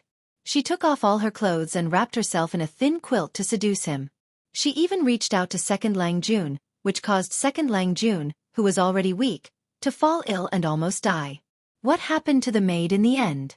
Didn't the old master order people to cut off his entire face and beat him to death? Everyone said that the second son of the Lu family, Lu Shi, was gentle and affectionate, as if he would never get angry. But who knew how ruthless this man could be when he decided to be? He hated the fact that the woman had seduced him with a face that resembled his late wife's. He hated the fact that she had used such a despicable method to murder his second Lang Jun. After the incident, he ordered his men to cut off her face and remove the thin quilt that had been covering her body. He wanted her to be beaten to death naked in the main courtyard. At the time, Tong Sanyang was still young, but she had witnessed that scene with all the maids in the estate. It had become a nightmare to this day. Fortunately, the old madam had arrived in time and was skillful enough to prevent Lu Shi's reputation from being cruel and heartless. After that incident, no one in the entire Lu family had the guts to seduce Lu Shi. Every single one of them wished that they could not wear any makeup. They chose the most mature clothes, and they could not look at the head of the house with their eyes above their necks. All those pretentious actions and expressions of wanting to say something had to be put away. After all, no one would complain about living too long. Tong Sanyang's face was cold and hard. Her eyes seemed to be dripping with ice. Tong Sanyang had left in a hurry, so she did not realize that their conversation had fallen into the ears of a third person. That person was none other than Jiang Pengji. She was sitting on a fake mountain, dressed in a comfortable brown dress. She swung her legs and looked in that direction with a faint smile on her face. She had originally wanted to find a quiet place to meditate and try to pick up where she had left off. Perhaps it was because of the rich experience from her previous life, but Jiang Pengji meditated for the first time in her life. She quickly got on the right track. A wisp of ethereal mental strength surrounded her body and greatly enhanced her 5 senses. She entered a mysterious state of spiritual emptiness. Although the previous fusion of martial strength was a bit of a cheat, the benefits were not limited to a little increase in martial strength. Not only did her martial strength recover a little, but her mental strength also recovered a lot. She had barely reached the baseline of mental training. The scientific name for mental training was meditation and meditation. It was a training method that the Federation had developed after they entered the interstellar era. When one's mental strength reached a certain level, it could trigger a qualitative change in the body's genes and further strengthen the body. Jiang Pengji did not expect to hear the conversation between Tong Sonyang and the little servant girl. The content of the conversation made her not know whether to laugh or cry. Lu Shi was indeed very young in her era, but in this era, he was old enough to be a grandfather. Yes, if Lu Lanting's eldest brother had not died young, he would have been old enough to find a wife and have children. In other words, Lu Shi was already half a step into the grandfather's generation. Jiang Pengji watched Tong Sonyang's silhouette as she left. She saw the angry expression on the little servant girl's face. Jiang Pengji's lips curled into a faint smile. No matter the era, power is the most attractive thing a man has. Jumping off the fake mountain, Jiang Pengji went straight to her courtyard. She was greeted by Takshu's indignant face. Lang Jun, why did you go out in this outfit? Takshu was holding a pine green leather cloak in her arms. It was embroidered with delicate cloud patterns and pine leaves. Seeing that the missing Jiang Pengji had returned, she quickly went forward to put it on her. This is not what you should wear. Jiang Pengji did not mind. Clothes are made for people to wear. Why should I wear them? Takshu did not raise her head. This is not suitable for Lang Jun. Jiang Pengji did not refute. Instead, she obediently put on the clothes that Takshu handed to her. Even though the clothes covered her tightly and the cloak on the outside was spacious and the sleeves fluttered when the wind blew, it still could not hide the fact that there was wind underneath. Once again, she began to miss the second ruler in her previous life. Why couldn't Takshu prepare clothes for her that were not open? Her mother, a time traveler, had been in this world for so many years. Couldn't she lead the fashion and recommend clothes for others? Jiang Pengji remained expressionless. She changed into the clothes that Takshu thought suited her status. The wide sleeves made it easy for her to go for a walk. After confirming that there were no problems, she let the system open the streaming room. In less than 2 seconds, the screen was filled with bullet screens that blinded her. Xueqi Weiguan, damn, I finally made it in. It's so hard to get a seat in this streaming room. Changchang Dong Dong, same to the previous post. It took me more than 2 hours to get a seat and see the legendary streamer. You're tuning in to the Xueqi's Martial Arts Saga YouTube channel. Don't forget to subscribe and join us on this journey to catch the most captivating stories.